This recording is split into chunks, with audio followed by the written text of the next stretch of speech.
Lineups. First of all, for Virginia, at one of the forward positions, the 5'8" senior from Oak Park, Illinois, wearing number 5, Fran Scott.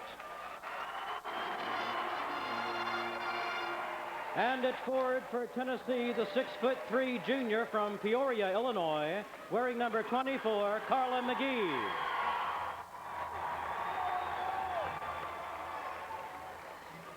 At forward for Virginia, the 6'1" junior from College Park, Georgia, wearing number 20, Takesha Ward. And at forward for Tennessee, the 6' sophomore from Gallatin, Tennessee, wearing number 50, Debbie Scott. At the center positions this afternoon for Virginia, the 6'4" freshman from Palos Verdes Estates, California, wearing number 34, Heidi Bird. And at center for Tennessee, the 6'3" junior from Detroit, Michigan, wearing number 32, Deidre Charles.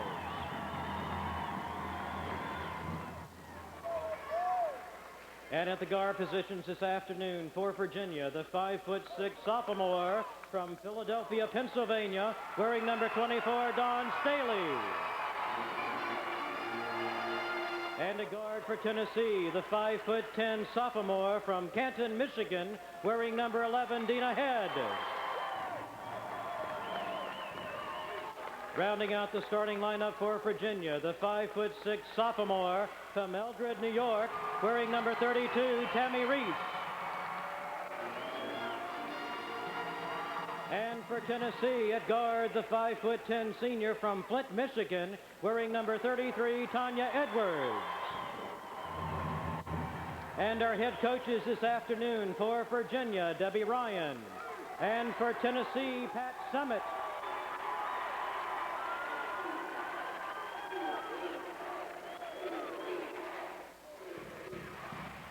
"29 years of coaching experience between those two and nearly 700 wins. A couple of outstanding teams matching up today in Norfolk." The new manager at Brown Squirrel has found new ways to save you money. Let's see what he's done. First, he secretly went to all his competitors to see what they're up to. Then, he made unheard-of deals with his suppliers. He got so excited, he made changes all over the showroom. He's making changes so fast, the employees can't even keep up. Bob, that way. The new manager has exhausted himself. He's making all kinds of crazy deals. He's so proud. Brown Squirrel, I-40 at Pellissippi Parkway. 93 KISS, WCKS, Knoxville's new home of classic rock and roll. Where the classics live. Now, you have a choice.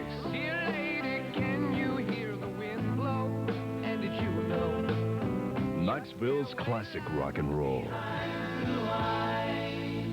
93 KISS, WCKS. Welcome back to Norfolk, Virginia. We're at the Old Dominion University Fieldhouse. Virginia off a record season. 28 wins. They had won 27 previously, 2 years ago in their 7th consecutive NCAA. Tennessee, very consistent. 20 wins or more in 14 years. And they don't shoot very well, but they win by 17 points a game. In fact, Nora Lynn, this is the worst shooting in UT history when you put field goals and three-pointers together this year, 43%. So how do they do it? Well, they do it with putbacks because the front line is so very strong on the board that if it takes you 3 or 4 shots, it's not such a big deal. You still more or less score in that possession. They're awfully strong with putbacks. They've gone more to their perimeter game than they have in other years. That's one reason. But yet Tennessee leads this series with Virginia 5-0. All of those games have been played in NCAA and AIW national tournament play. And for the last 5 seasons, Tennessee has knocked Virginia out of the NCAA tournament. Opening tap goes the way. We might have missed an over and back there right off the opening tap as Tennessee in their home whites trimmed in orange and blue. They are the #1 seed, even though Virginia plays a lot closer to home. Yeah, I don't think your geographic location has much to do with it. Down deep and a couple for Deidre Charles. The Virginia defense is sagging back, trying to keep the ball out of the inside, but they're going to have some help from their post defenders to deny the ball, not just the guard sagging back. Tammy Reese running the offense for Virginia. Bob, this is typical Tennessee defense. Ball denial, denying it to the wing. Look how long Reese was having to dribble. Nice feed down deep, but it won't go there for Takesha Ward. And coming up with it, Debbie Scott for Tennessee. Her nickname is Casper. Blonde hair, light skin. You may find yourself calling her Casper before the game's out. She goes down low as the right side dribble is controlled by Tanya Edwards. A whistle away from the ball. And it looks like it might be Takesha Ward guarding Deidre Charles. Bob, if Sue Kinney is going to call the post defense that strong through this game, we may have to go to our bench pretty early because Deidre Charles was pushing Ward out, and Ward was simply holding her ground. Debbie Scott to throw it in. Entry pass, unguarded. Carla McGee, a Virginia mistake on the inbounds play. Carla McGee is an underrated player for Tennessee. She could score 20 points today, even though she's barely averaging over 6. Now Virginia, second time down the floor, has to get something going. Tammy Reese penetrating off the glass. And the 5'6" sophomore out of Eldred, New York, averaging 15 a game, is on the board. She was a second-team All-ACC performer. But Tennessee answers so quickly. Deidre Charles again. Well, we've talked a lot about the Virginia guards, but that's certainly no put down to Dina Head or Tanya Edwards, the Tennessee guards. They're capable of penetrating too. Penetration is important for Virginia to use their quickness in the half court. Lob pass, turn around, nicely done. Takesha Ward on a good feed by Fran Scott.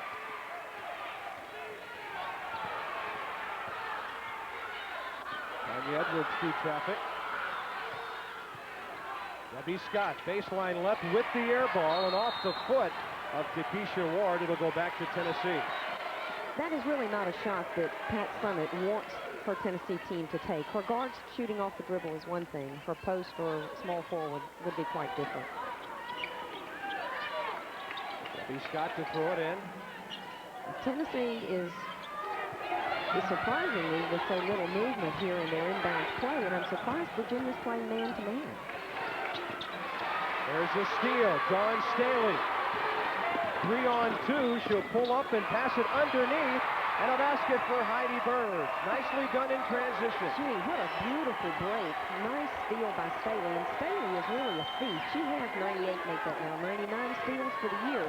They will get a lot of their transition also steals. So the game is tied. 2 minutes, 45 seconds in. A turnaround and a miss. Missing badly was Carla McGee.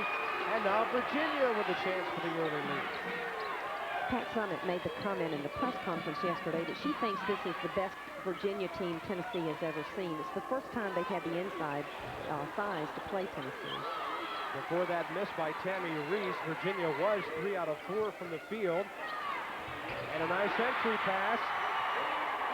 Knocked down there by Takesha Ward. Again, she gets good service from Fran Scott. Well, again, that came from penetration. It wasn't a lot, but Scott still drew Deidre Charles away from Takesha Ward, and she stuck the defense in and opened the pass. Deidre Charles on the right side. At the free throw line, a fake, a dribble, and a pass down deep. And Charles got it back, and she leads all scorers with 6 already. But it's not surprising that Tennessee is taking the ball inside. McGee and Charles have played together for 2 years now, and they work very well in their chemistry. Staley penetrating with the jumper, a little too long, and a running rebound for Tanya Edwards. Dina Head will go over her defender, Fran Scott, and Dina Head with her first 2. And the pace is quick as Tennessee likes to force the tempo. Well, both of these teams can run, and it's interesting that we see Virginia slowing it down to come into the half-court offense. Generally, they are the transition-oriented team. But don't count out those Tennessee guards. They're quick. Bird down deep. Ward scores, and she is fouled. It's obvious that Ward and Burge have worked together through the year and are developing a chemistry, too. And the ball goes into Burge. As soon as she gets the pass, you can see that the defensive player on Ward sort of takes a little break. She's going to take a step up. Nice pass from Scott. David Charles comes forward to defend Burge. That leaves Ward open because the guard is late rotating back. Debbie Scott on her back. Three-point play opportunity is made good. So Ward with 7 now. And 4 minutes and 19 seconds in. Virginia comes back to take the early lead.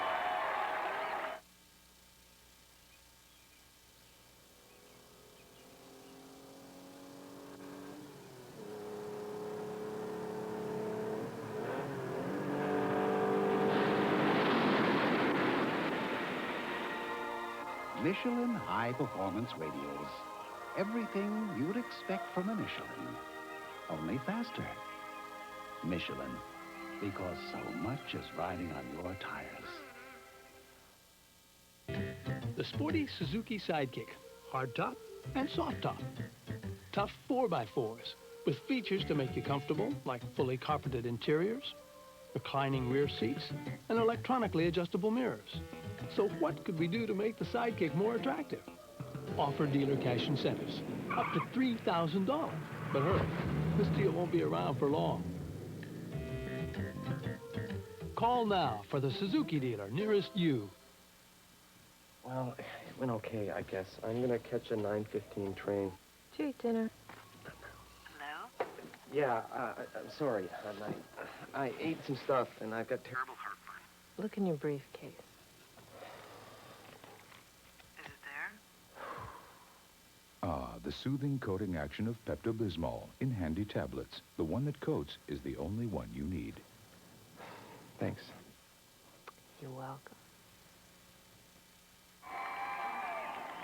Tennessee is loving this pace right now as we see an excellent bounce pass into David Charles, but here comes Dawn Staley with what she does best, and that's steal the ball. She wants to push the ball down the court. She's looking for a transition basket. She finds Heidi Burge, 2 points, transition Virginia offense.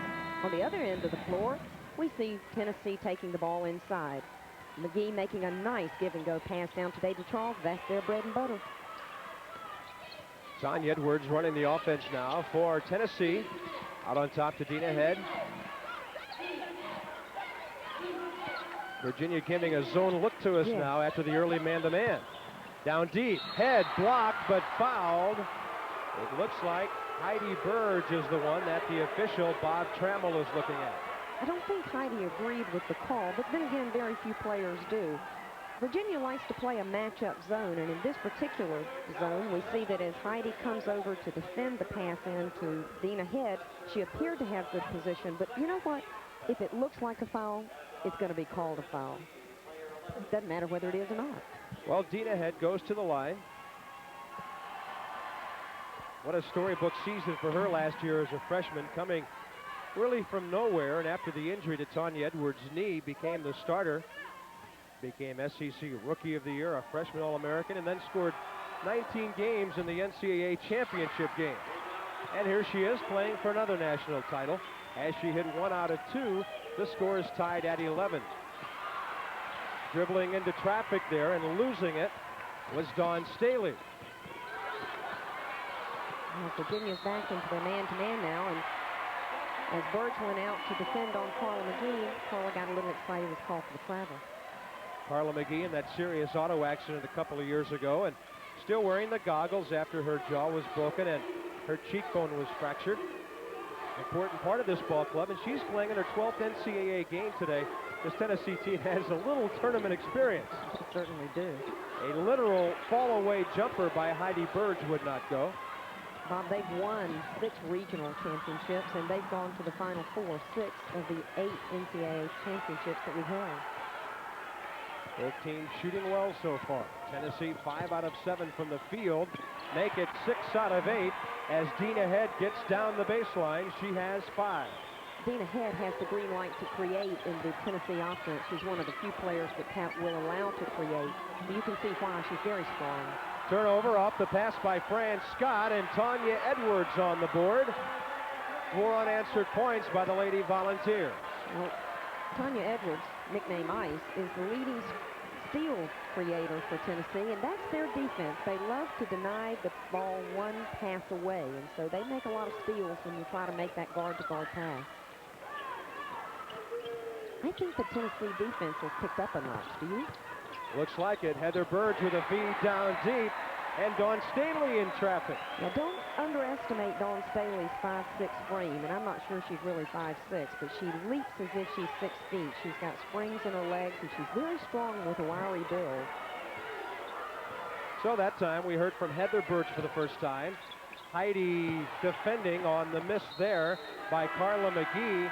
And Carla McGee with Heather Burge were having a very interesting battle before the ball ever got down. This is number 10, Dina Evans, a 5'5" freshman out of the Houston area. She kind of slipped away from the Lady Longhorns and now playing for the Cavaliers as Debbie Ryan confers with Fran Scott. They are not the Lady Cavaliers. They are simply the Virginia Cavaliers. And for the Lady Volunteers, that's Kelly Castile, a 6'2" sophomore out of Maryville, Tennessee. When Dina Evans entered the lineup, Virginia effectively went to a 3-guard offense that moved Reese and Staley to off-guard positions. Reese on the behind-the-back dribble, losing it to Dina Head all the way. Cannot score, but draws the foul. And it looks like number 2 on Heidi Burge. Dina Head did a tremendous job of protecting the ball as she went up to take the shot, even though Burge is 6'4", almost 6'5", because Dina put her body between the defensive player and the ball. She was able to get it up onto the glass. Dina's a very strong player. At 5'10", she's very strong. She's got good size.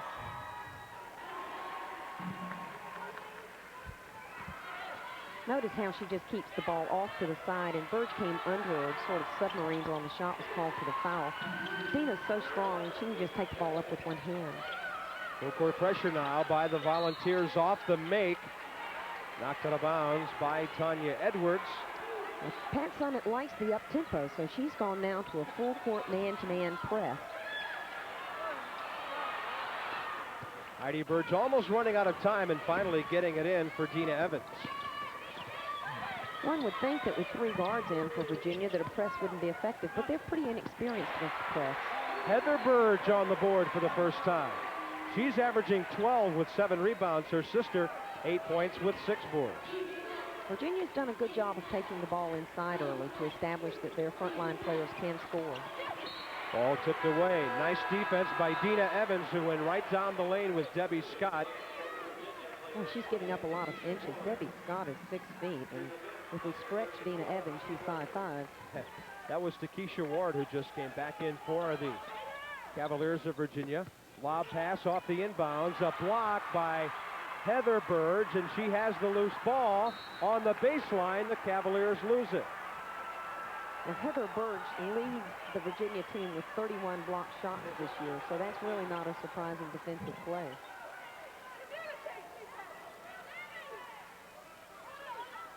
Debbie Scott to throw it in. Similar play, Kelly Castillo receiving it, but no shot opportunity that time. Virginia defended in the man-to-man quite well that time. Turn around, a little too strong for Deidre Charles. Running quickly, Dawn Staley. It's 3-on-2. She'll go under the iron and throw up an air ball. Dina Head was there for the rebound, as was Deidre Charles. Dawn Staley's rebound was really a pretty rebound. You know, she averages 6.6 rebounds a game for a 5'6" guard. That's a tremendous statistic. 8 minutes in. Tennessee by a couple, making a 4-point lead as Dina Head looks unstoppable right now. One of the things I observed in the Tennessee practice yesterday was how much Pat Summitt was emphasizing her guard play, believing that and knowing she's got a tremendous size and strength advantage over the smaller Virginia guards. Heather Burge on the dribble. Off the glass, it won't go. Rebound was picked up by Kelly Castillo. Oh, that was a late whistle that was called on the defensive play against Heather Burge. She appeared to have blocked the shot. She may have caught her with the body. It's very interesting to me how the Tennessee team is really pushing the ball. Tanya Edwards pushes it down. Appeared to have gotten the ball cleanly, but she knocked her out with her hip. Doesn't matter what you knock, you still give 2 free throws to the shooter. Tanya Edwards is shooting 76.6% from the free throw line. She's quite a fine free throw shooter. She's the 3rd leading scorer for Tennessee, averaging almost 11 points a game. Heather Birch with a couple of early fouls leaves. Twin sister Heidi with 2 points, 1 foul is back in.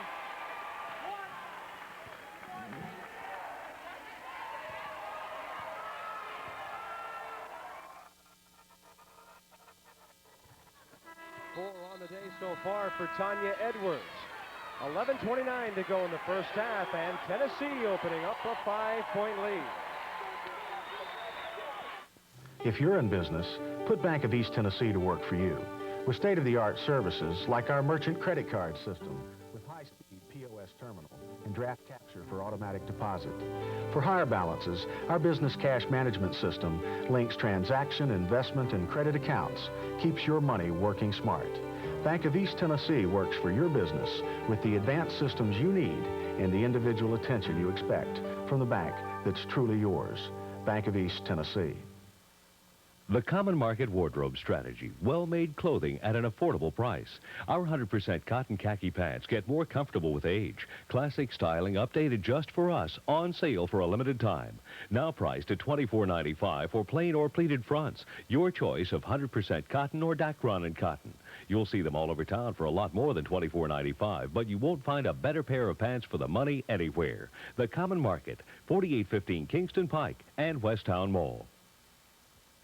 As TV you've got to see on ESPN. There's Major League Baseball starting with an opening day doubleheader, plus baseball tonight every night. Then NFL teams pick the cream of the collegiate crop at the NFL Draft, an ESPN exclusive. And don't miss the celebration when 2 top-ranked boxing specials showcase 10 years of knockout excitement. Top thoroughbreds are off and running in 3 major tune-ups for the Kentucky Derby. April is National Cable Month on ESPN. 8.5 minutes into the game, and now Tennessee is taking over. Well, Dina Head is certainly taking over as she penetrates by a nice screen from Deidre Charles. She just takes the ball right onto the basket. She's having a very superlative start to this first 10 minutes of this half. Tennessee hitting 7 of their first 9 from the floor. Gosh, look at Staley and Head. Staley, of course, carries the Virginia team. Only scores 2 points so far, but there's Dina Head. Already has 9. She only averages 11. And Dawn Staley, as we told you, had scored 56 in a couple of NCAA tournament games. Now, Virginia has just made a turnover against the Tennessee half-court press. Tennessee's really mixing up their defenses. I think they're trying to trap the inexperience of this Virginia team. That's a very young team on the floor. 1 junior, 2 freshmen, 2 sophomores. Gina Evans' travel was turnover number 6 against the Cavaliers. Now the Lady Volunteers of Tennessee. Dina had some of her quickness as she goes to the glass on the left side. Castillo had it ripped away by Takesha Ward. Well, I know the Cavalier fans are glad to see Takesha Ward back in the lineup. With that rebound, she showed that she is ready to play against Tennessee. She was getting off to an awful quick start when she went out. Dawn Staley was looking for Ward down deep. Good defense by the Lady Volunteers. It looked like Tanya Edwards knocked it away. Takesha Ward, a 6'1 junior from College Park, Georgia. Tennessee's in its man-to-man defense, and they are playing a very strong and physical off-the-ball defense. Staley's pass taken away. Turnover number 7, and then a foul on Dina Evans. Well, Virginia's giving up an awful lot of inches and a lot of strength out on the floor right now. With the 3 guards that are in for Virginia, they don't match up well with this large Tennessee team. The guards are right now dominating the Virginia guards, and while the front line for Virginia is playing strong, the Virginia guards just haven't gotten into sync yet. Carla McGee will put on the goggles momentarily as she replaces Kelly Castile.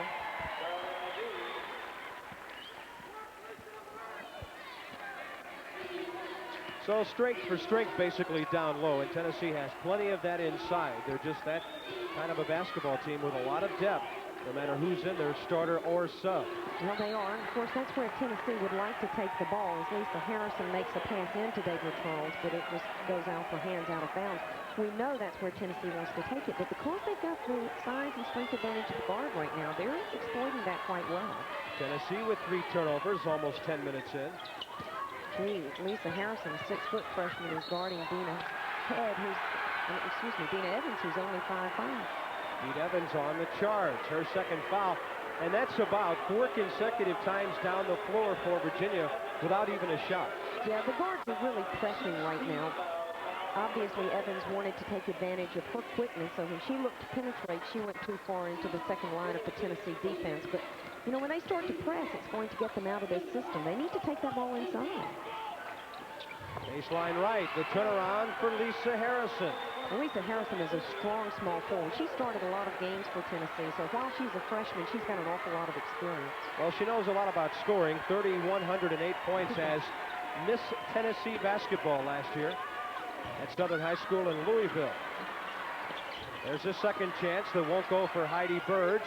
A third chance, and the jumper is in for Dina Evans, her first basket.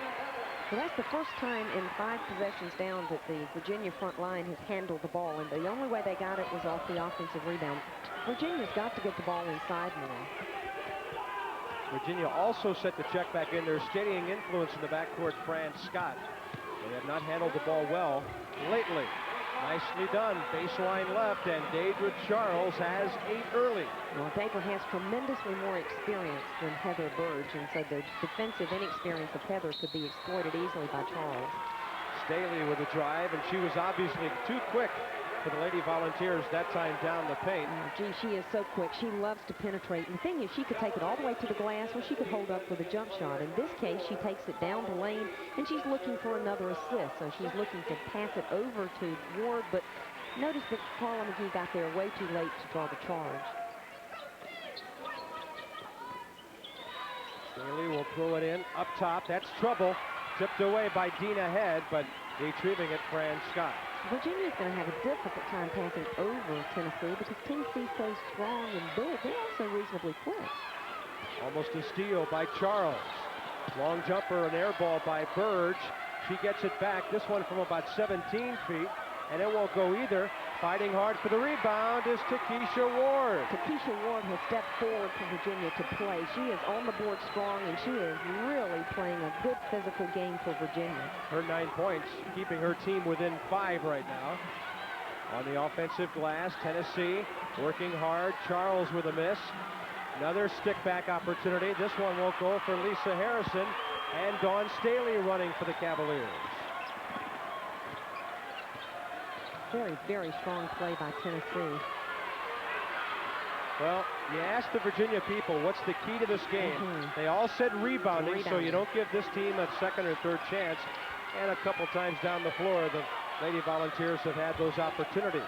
The 3 won't go for Staley, and running up the floor is Tanya Edwards. That was an interesting series because the shot clock operator reset the 30-second clock by mistake, but it was obvious that Staley knew that she had to get a shot off. 7 minutes, 48 seconds remaining in the first half. Like at the last time out, it's Tennessee leading by 5. We're measuring consumer response to the new Suzuki Swift 4-door sedan. Do not attempt to adjust your set. The new Swift has more front legroom than this Rolls-Royce. More front headroom than this Mercedes-Benz. Gets better gas mileage than this Volkswagen. Starting at less than $7,400, the Swift costs less than this child's toy. This concludes our test. For complete results, see the Suzuki dealer nearest you. Thank you. And so, Mayor, these swiftly flowing currents create energy, which in turn creates power, which in turn brings electric light to every house in the valley. That's very impressive, Calvin. Thank you, sir. But the contract calls for bringing Bud Light to the valley. No wonder we're over budget. Bud Light won't fill you up, never lets you down. Which in turn keeps the Bud Light cold. Everything else is just a light. Yo, Mars Blackman here, my main man, Michael Jordan, and Professor Douglas Kirkpatrick of the American Institute of Aeronautics and Astronautics. Yo, Professor, how does Mike defy gravity? Do you know? Michael Jordan overcomes the acceleration of gravity by the application of his muscle power in the vertical plane, thus producing a low-altitude Earth orbit. Oh, what? Do you know what I mean? Do you know? money. Check him out. Well, a triple header of women's basketball for you tonight on ESPN at 7 p.m. Eastern time. It starts in Iowa City at the Mid-East Regional with Auburn against Washington. Well, Auburn played for the national championship last year. And we'll switch you down to Austin for Louisiana Tech and Texas at 9 o'clock in the Midwest Regional. And then out west to Palo Alto, where Stanford, the host team, will take on Arkansas at midnight Eastern time this evening on ESPN. And right off the set play, Kelly Castile with the basket. Now a 7-point lead for Tennessee with 7:35 to go, first half. And Tennessee is staying in its basic and hard-nosed man-to-man defense. We have a substitution with Jody Adams in as the point guard for Tennessee. She's guarding Staley. That's going to be a tough mismatch. She can also shoot the three. Ward completely surrounded, and Takesha with 11 now in the first half. She basically is keeping Virginia in the game because they're getting very little from their backcourt. She's holding them together. If it weren't for her board play, I don't think Virginia would be in double figures yet. Good look at Tammy Reese. You should watch Jody Adams here because the three-point shot, something that she really likes to take. She's a very fine perimeter scorer. Shot will go down deep for Lisa Harrison. Here's some of that second chance activity we talked about. And Deidre Charles with 10. Gee, the Tennessee front line just moved Takesha Ward and Burge just right out from under the baseline. Just banged them, knocked them down. Then it was an easy putback. Staley trying to set a pick for Reese. Now she has it against Jody Adams. Penetrating a reach-in takeaway by Dina Head. And she'll go all the way. But missing the layup, and Staley back the other way. Player down court. Takesha Ward with a fake and a score. Nice look up by Dawn Staley. Dawn Staley's not going to be shaken if they get down by 5 or 15. She's going to just play hard. It's one of the things this Virginia team has done all year long. I don't think they know that they're as young and inexperienced as they are. They think they can beat anybody. Turn around, right in by Harrison. Well, that freshman out of Louisville, not too shy about putting it up. She was the National Player of the Year named by USA Today. You don't get that kind of honor and not be able to play. She's really learned the Tennessee system very well. She can score.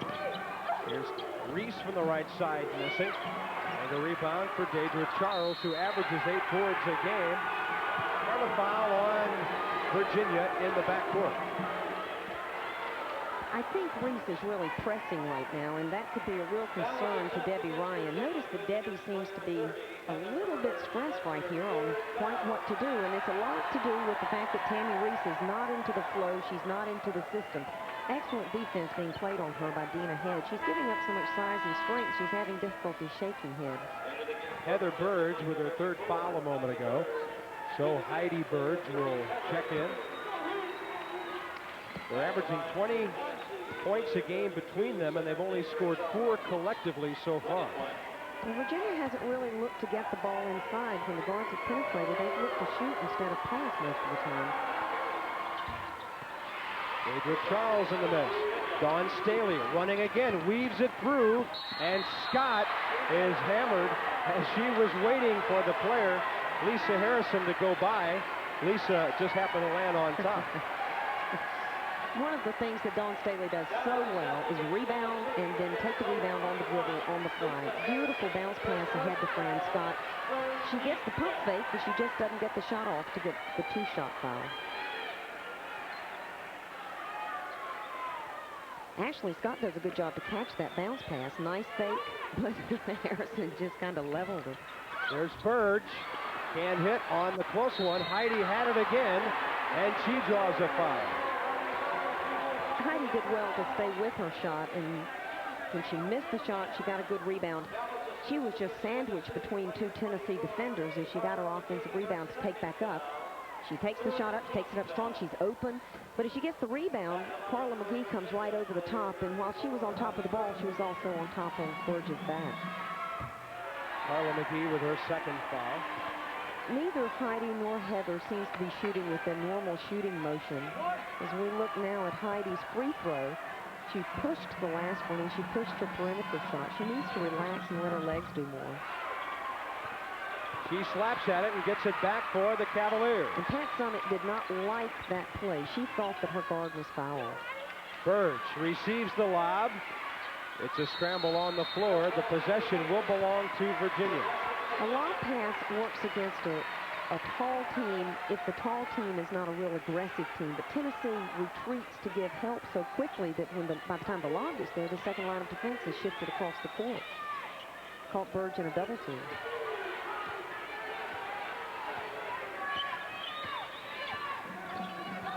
Reese just continues to dribble to try to keep the offensive motion moving. Staley hitting the front of the iron, but drawing the foul on Jody Adams. Well, when she went up to shoot, Jody did a little push job right against her waist and knocked her back and away from her shot.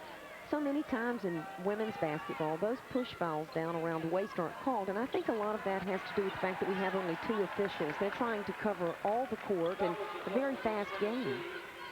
Carla McGee taking a seat with 2 points, 2 fouls. And at the line, Dawn Staley, an all-ACC regular season and all-tournament performer.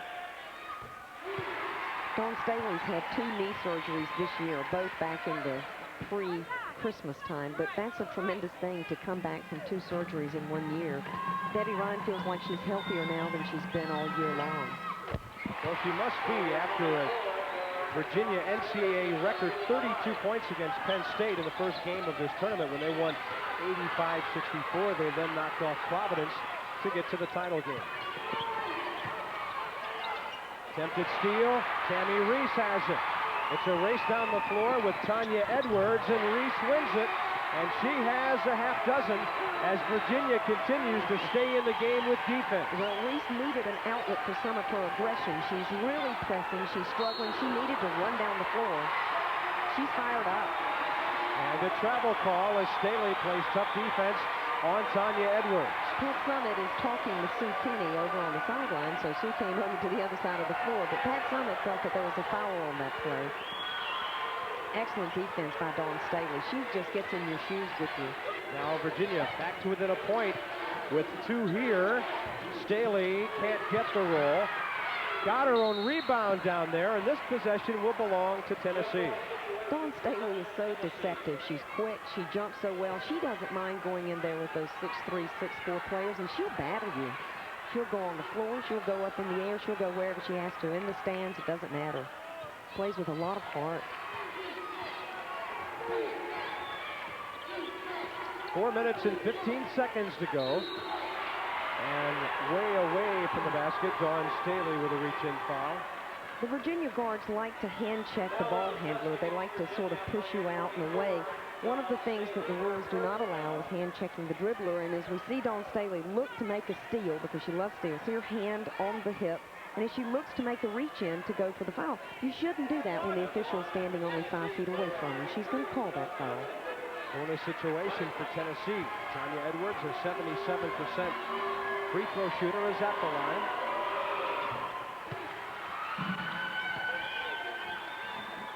Seven points on the day for Tanya, averaging 11. We just talked about the injuries and comeback from Dawn Staley, but Tanya Edwards did too. She blew her knee out last year, and she was named Co-Comeback Player of the Year by USA Today. Very few players come back from the anterior cruciate injury that she had, and she's come back almost full speed. Tennessee with a 5-point lead reinstated. By the way, the midcourt line in women's basketball is a midcourt line and nothing else. It is not a timeline for the 10-second call. That one of the basic differences between this and the men's game. The other, the 30-second shot clock as opposed to 45.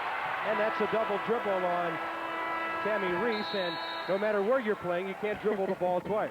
No. 3:54 to go, and Tennessee has the 5-point lead back as Debbie Ryan huddles with the Cavaliers. Here's a simple fact.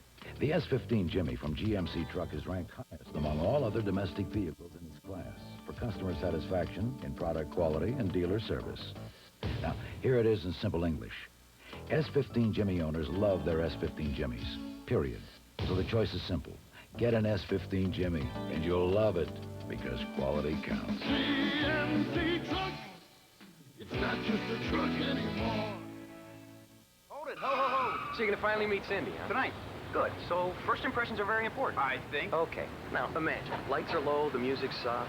Knock the door opens up. Somebody's out there doing this. What is this? She's got dandruff? No, you have dandruff. No. Yes, you I do. shampoo every day. If you shampoo your brains out with regular shampoo, it wouldn't matter. Brains out? Yeah, well, so use that.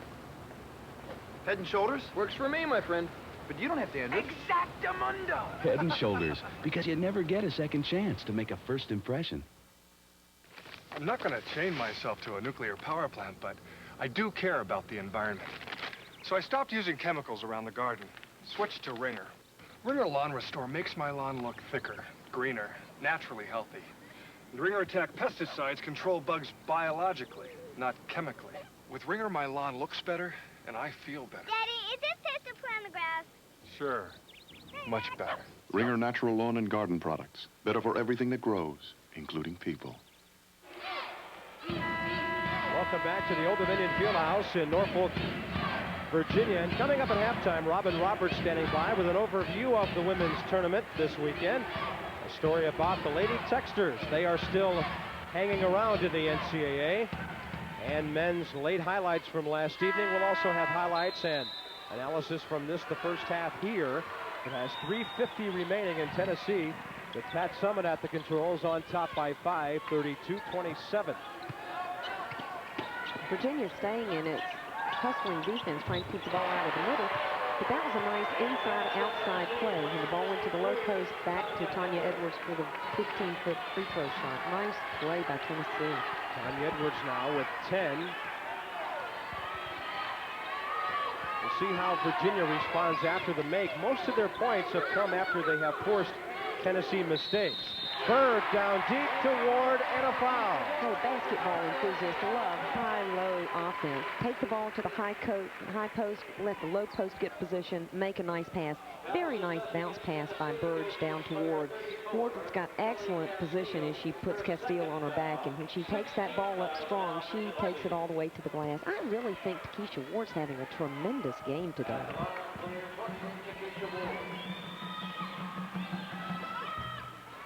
Ward missing on the three-point opportunity. Dawn Staley down there trying to rebound among the trees, and it'll go back to Tennessee.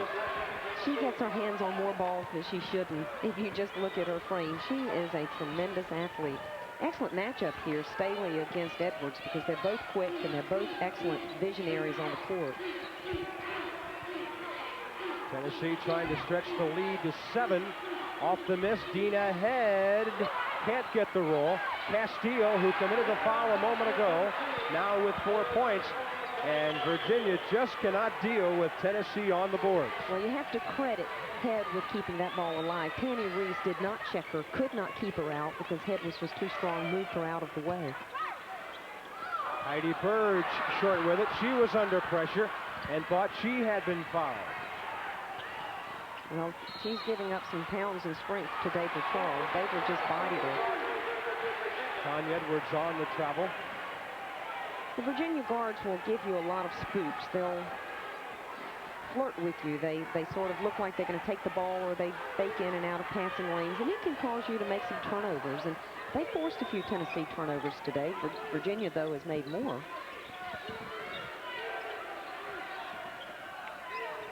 Burge at the high post, and as she went to put it on the floor, Deidre Charles took it away. Now 11 turnovers by Virginia, and turnovers often turn into fouls at the other end. Well, they do. It's out of her frustration as she ran into the guard. She tripped her. And I think that Burge is showing her inexperience right now. Deidre Charles is a veteran player. She's a junior, and she's just using her size and strength against Heather. She knocks the ball away. Gives it to Edwards. As Edwards takes the ball down the floor, she's going to look to attack the basket. She knows she's running beside Burge, so she just steps in front of her, and Burge didn't have the discipline to get out of the way.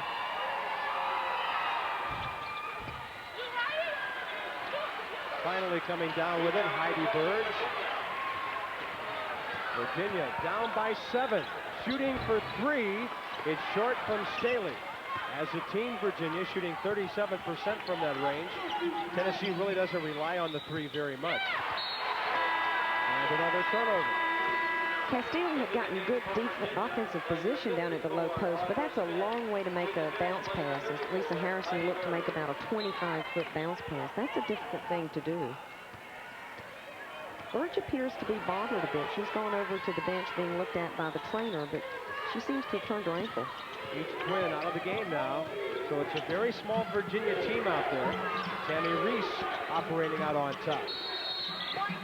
Away from the ball. Looks like Deidre Charles will get her first. She's fouled Audra Smith. Audra's working hard for her offensive position down at the post, and that call on Charles reminded me of the first call of the game when the offensive player was pushing the defensive player, yet the defender was called for the foul. Heidi evidently okay. Trainer Sue Foreman worked on her for a while, but evidently all is well. And at the line is Audra Smith, who we're seeing for the first time, a 6'2" sophomore out of Milledgeville, Georgia.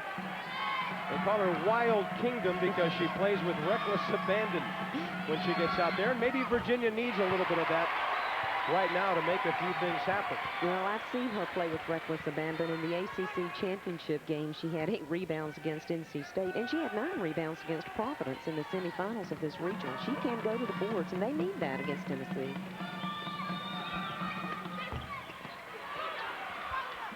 Rebound, Deidre Charles off the miss. So the smoke clears with a 6-point Tennessee lead. A minute and a half remaining. Virginia 4 out of 8 from the line.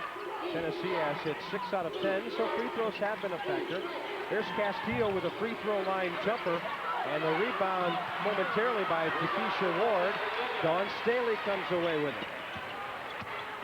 She will blow right by her defender. She said, "See you later, Tanya Edwards." Well, she had an excellent change of pace. She sort of rocked back, and then she put her head down, went into the afterburners, and blew right past head. Jody Edwards. Jody Edwards, Jody Adams down deep, and the miss there by Deidre Charles, and she was all over the back of Takesha Ward after the offensive rebound. So many times the officials don't call that on the offensive player because the offensive player gets the ball, but that's an excellent call by Sue Kenny. Charles misses the shot. She knows where it's going. She runs after it, but uses her forearm to push Takesha Ward away. Very good call by Sue Kenny. Good rebound position by Takesha Ward. Now Virginia in a bonus situation for free throws at the other end. Deidre takes the bench with 10 points, 2 fouls. They don't want her to pick up number 3 before halftime. Takesha Ward is not a good free throw shooter. She's shooting only about 58% from the line for the season. She's already 2 for 3 today here, but she's not a particularly good free throw shooter. Excuse me, 48%. She is really doesn't like to go up there very much. She's a low post, not a high post. And this is the high post, but she settles for 1 out of 2. That was Debbie Scott you saw come in a moment ago.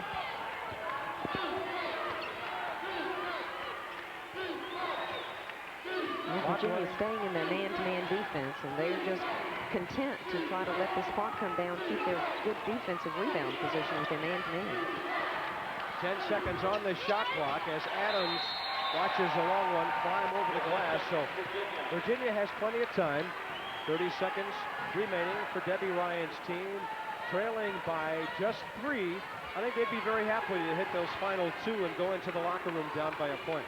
Well, Dawn Staley is truly a coach on the floor. At the point guard, she's going to run the tempo of this 30-second series for Virginia. She's content to wait for 1 shot, and then they'll look to penetrate, either pass to a post player, or we can look for Staley to take it all the way. Under 10 seconds to go. No traveling, but a jump, and the possession will stay with Virginia. The Tennessee coaches are trying very hard to help the official on the sideline. Nikki DeMoss and Holly Warlick, the 2 assistants of Pat Summitt. On the inbounds play, clock running down, and a bank shot from Audra Smith. With seconds remaining, makes it a 1-point game at halftime.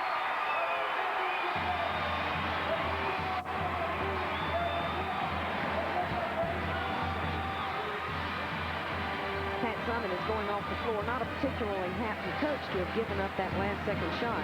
That's going to be a real boost for Virginia. Nice pass, good defense, but as Audra Smith turns to shoot, she may be the most surprised player on the court that went in.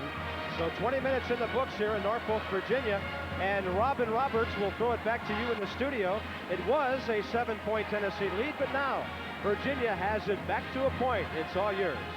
Thank you, Bob. As you see there, Virginia fighting back to only trail by 1 now, and they've been using some stingy defense to stay in that ball game.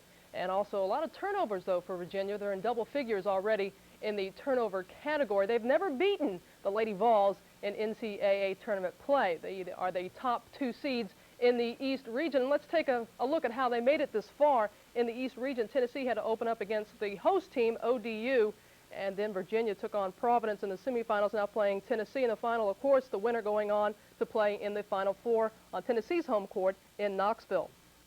At the Mideast region, the final will take place tonight at 7 o'clock. We'll have that action live for you here on ESPN. Washington against Auburn. The Lady Tigers, one of 6 SEC teams earning NCAA berths. The Midwest final at 9 o'clock. Yes, we'll have that game for you as well. The Lady Longhorns at home against Louisiana Tech. The Lady Techs are seeking their 3rd championship in 9 years.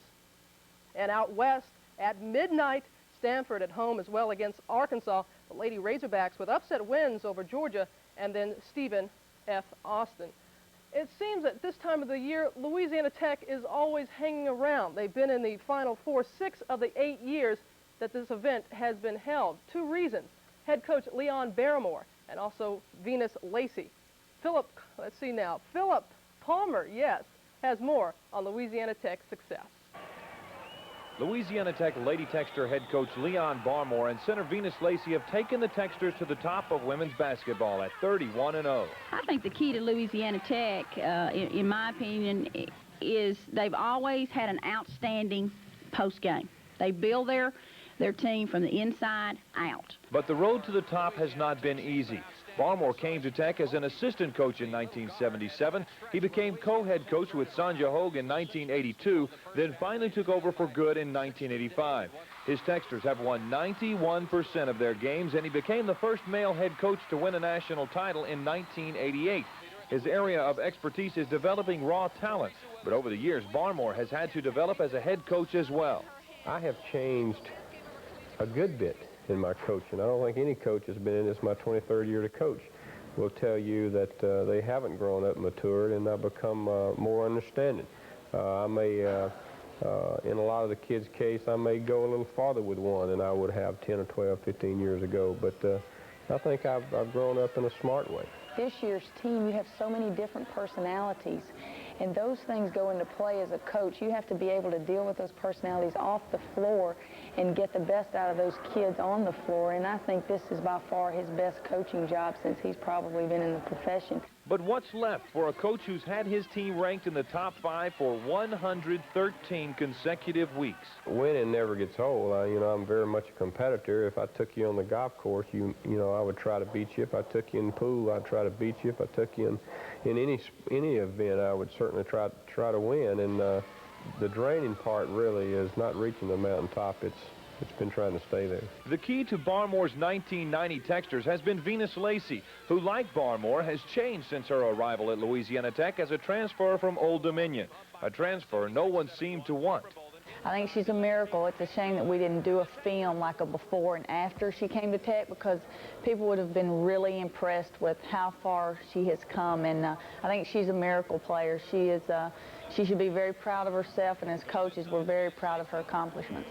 In order for people to help you, you have to make some kind of change. You have to show them that you want their help. And I think that's something that I have showed to the coaching staff, and not only the coaching staff, to my teammates. The transformation of Venus Lacey has resulted in the highest single-season scoring average in the history of Techster basketball, and possibly the program's 4th Wade Trophy winner. Right now, all I'm focused on is winning the national championship. I think that would just bring, you know, a lot of joy, not only to me, but team and the coaching staff. While Lacey was a part of Barmore's 1988 championship team, 3 more wins and another title would be the perfect end to her career at Louisiana Tech. For Leon Barmore, it would merely perpetuate his reign as the top women's basketball coach in the country. From Austin, Texas, Philip Palmer reporting for ESPN. And how they love the Lady Techsters in Ruston. We're not going to forget about the fellas. Some controversy last night. We're at halftime with Tennessee leading Virginia by just a point.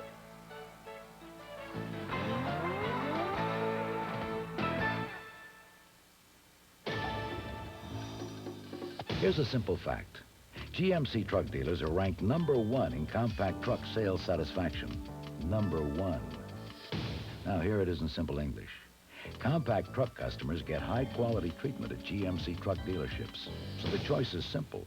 Go to your GMC truck dealer, where you're #1, and quality counts. GMC truck. It's not just a truck anymore. People at Best Western tell me they're remodeling hundreds of their hotels.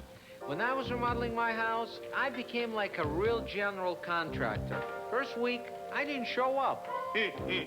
Now Best Western is updating lobbies, restaurants, rooms, everything, all without disturbing their guests.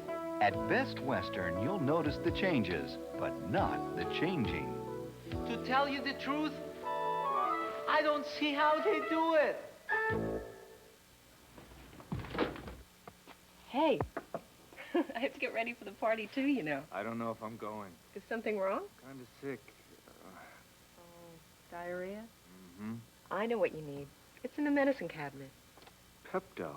Here it comes. The soothing relief of Pepto-Bismol. The one that coats is the only one you need. Feeling better? Let's party. Yo, Mars Blackman here, my main man, Michael Jordan, and Professor Douglas Kirkpatrick of the American Institute of Aeronautics and Astronautics. Yo, Professor, how does Mike defy gravity? Do you know? Michael Jordan overcomes the acceleration of gravity by the application of his muscle power in the vertical plane, thus producing a low-altitude Earth orbit. Oh, what? Do you know what I mean? Do you know? Do you know? Do you know? Money, check him out.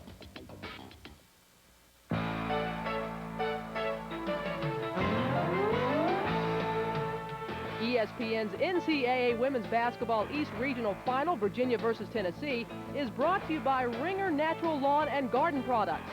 Better for everything that grows, including people. And by Budweiser, the king of beers. Remember, know when to say when. Hey, what would the men's NCAA tournament be like without a little controversy last night down in New Orleans, late last night in the Southeast Regional Semifinal between Georgia Tech and Michigan State? A little controversy there. We'll pick it up late in the second half. Bobby Crimmon's not happy. His team down 4, 10 seconds left.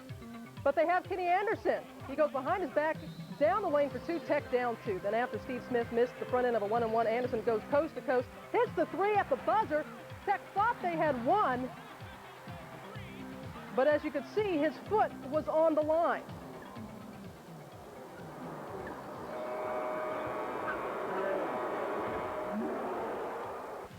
The officials made the correct call, but the buzzer went off before Anderson's shot. In OT, Michigan State down 2. Steve Smith nails the 3. Spartans up 1. Spartans still up 1. 13 seconds left. Dennis Scott drives the lane. Tech up by 1. Judd Heathcote wants a timeout, but Michigan State lets 3 seconds go before they call one. Only 4 seconds left. Can Redfield? No. Last shot buzzer is no good, and Georgia Tech survives, winning at 81-80. And taking a look at the Southeast bracket, it will be Tech playing Minnesota tomorrow. Golden Gophers upset Syracuse last night. Out west, Loyola Marymount beat Bama last night by 2. Yes, the Lions held to just 62 points. Also UNLV a winner, so it'll be Loyola Marymount and UNLV meeting in the final on Sunday. And then today, in just a little over half an hour from now, the East finale between Duke and UConn. The experienced Blue Devils have been to the Final Four 3 of the last 4 years. UConn hasn't made it this far since 1964 when they lost to Duke. And an all-Southwest Conference final in the Midwest bracket as Texas and Arkansas will go at it again. The Longhorns have lost twice to the Razorbacks. And we'll be back with second half action of the Tennessee-Virginia game. Tennessee up by just a point. We'll be back.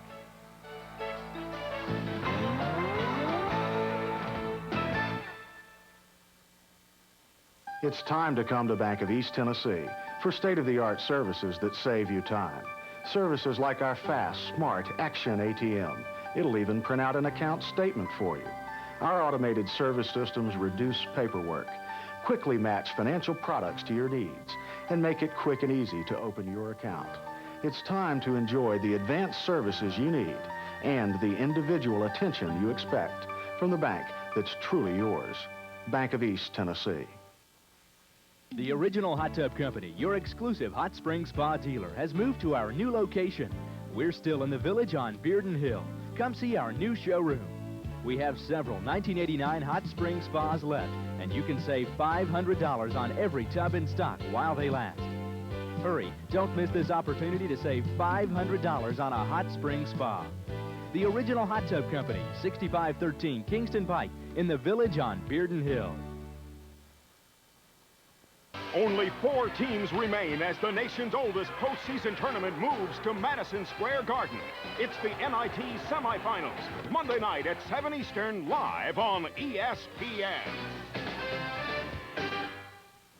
On the next ESPN Scholastic Sports America, an inspired basketball team puts together its best season ever after losing one of its top players, Kansas University bound Chris Lindley, in a crippling accident. That story this week on ESPN. Headlines and news stories from around the world during the past few months demonstrate how fortunate we are to live where we have so many options and opportunities to make our lives satisfying. We have the freedom to choose where and how we work and play. It's a shame to throw away those opportunities by choosing to abuse drugs and alcohol.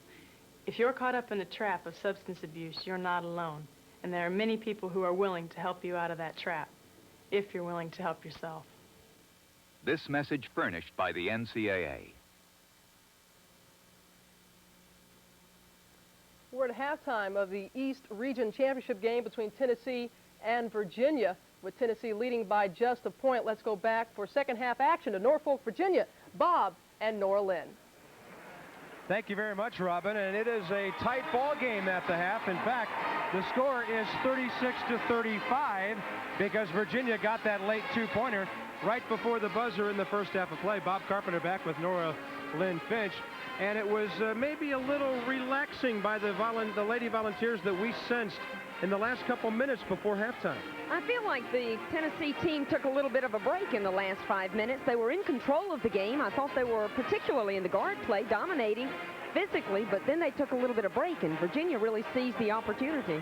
Well, they certainly did. Tennessee led by as many as 7, but whenever things aren't going right in one part of the court, you need somebody to step forward, and Takesha Ward did that for Virginia today, down inside, as you talked about before the game. That's right. We said at the onset of the show that somebody on the front line for Virginia had to come forward with a stellar performance, and Takesha Ward has done it with the 16 points in her board play. She's just going up over the Tennessee defenders, and she's playing an outstanding game. In fact, she's had a half that's equivalent to some of her regular season games. Well, Tennessee, on the other hand, has so much strength. You've got to play great defense against them, and Virginia did at times. A lot of their early scoring came off of turnovers. I really think that the Virginia defense has been the difference in the first half. The thing that Dawn Staley does better than anything is steal the ball. As Tennessee gets the ball here, there's Reese making a steal, Staley making a steal, and they love to make transition on that. Tammy Reese is pushing the ball down the court in this particular frame, and that got some frustration out of her. It fired her up, and she then in turn fired up her Virginia teammates. But really, that's about all that they have had from their backcourt today. Now let's turn to the Lady Volunteers of Tennessee. So much strength inside. If you stop 3 or 4, somebody else might get you, and there's one who had a big first half again. You're right. Deidre Charles is a money player. She has 10 points, 6 boards. She hit 5 of her 8 field goal attempts. They've gotten the ball inside to Charles well, but the guard play needs to concentrate on her a little bit more. As the ball goes into Charles here, and she turns to make her shot against Heidi Burge, you see how strong she is. She can shoot right over a 6'5" player. But as we look at the second half, does it look like Virginia needs a little more scoring from their guards and maybe get the Burge twins involved a little more down deep? Because foul trouble has kind of stopped them early. Well, you're right about that. In fact, one of the Burge twins has been on the bench more than she's been on the floor.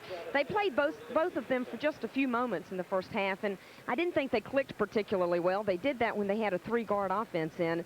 I think that Keisha Ward is still the key. It would be nice if one of the Burges would give her a little bit of help down there. Yeah, that's what we were thinking. A little bit of help for the lady who's carried most of the burden in the first half. Let's have a look at some of the numbers from the first 20 minutes of the first half of play. The attempts are just about even.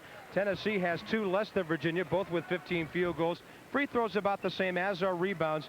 Early Virginia turnovers, late Tennessee turnovers were the story of the first half. Well, it resulted in some Virginia points, and as a result, Virginia's only down by 1 point. I doubt many critics across the country would have thought we'd have a 1-point halftime game. Well, a ticket to the Final Four in Knoxville at stake. The Lady Volunteers of Pat Summitt feel they have to get there. Virginia has other ideas. The second half is next. Here's a simple fact. The S15 Jimmy from GMC Truck is ranked highest among all other domestic vehicles in its class for customer satisfaction in product quality and dealer service. Now, here it is in simple English. S15 Jimmy owners love their S15 Jimmys, period. So the choice is simple. Get an S15 Jimmy, and you'll love it, because quality counts. GMC Truck, it's not just a truck anymore. Barbasol Gel gives you a super close shave like the other gel, but at a great Barbasol price. Your Barbasol Gel, sir. Your change, sir. Barbasol Gel. No wonder it appeals to the rich. When I bite into a York peppermint patty, I get the sensation Arctic air is swooping in from the north, and a major snowstorm is sweeping the nation. Icebergs in California? York peppermint patty. Get the sensation. I like college basketball officiating because of the level of play. Be it Division 1, 2, or 3, the intensity is there. The players are there, enjoy playing basketball and play to their full potential. Going down, push! Officiating has affected my life a great deal.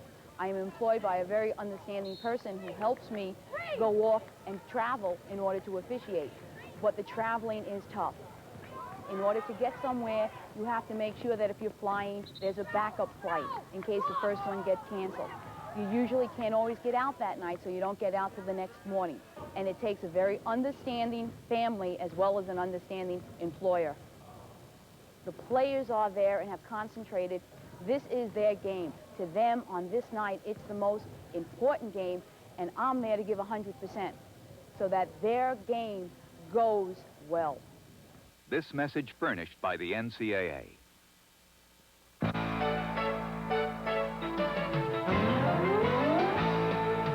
ESPN's NCAA Women's Basketball East Regional Final, Virginia versus Tennessee, is brought to you by your local independent ERA real estate specialist and by Power Stick Antiperspirant Deodorant. 24-hour protection is just one stroke.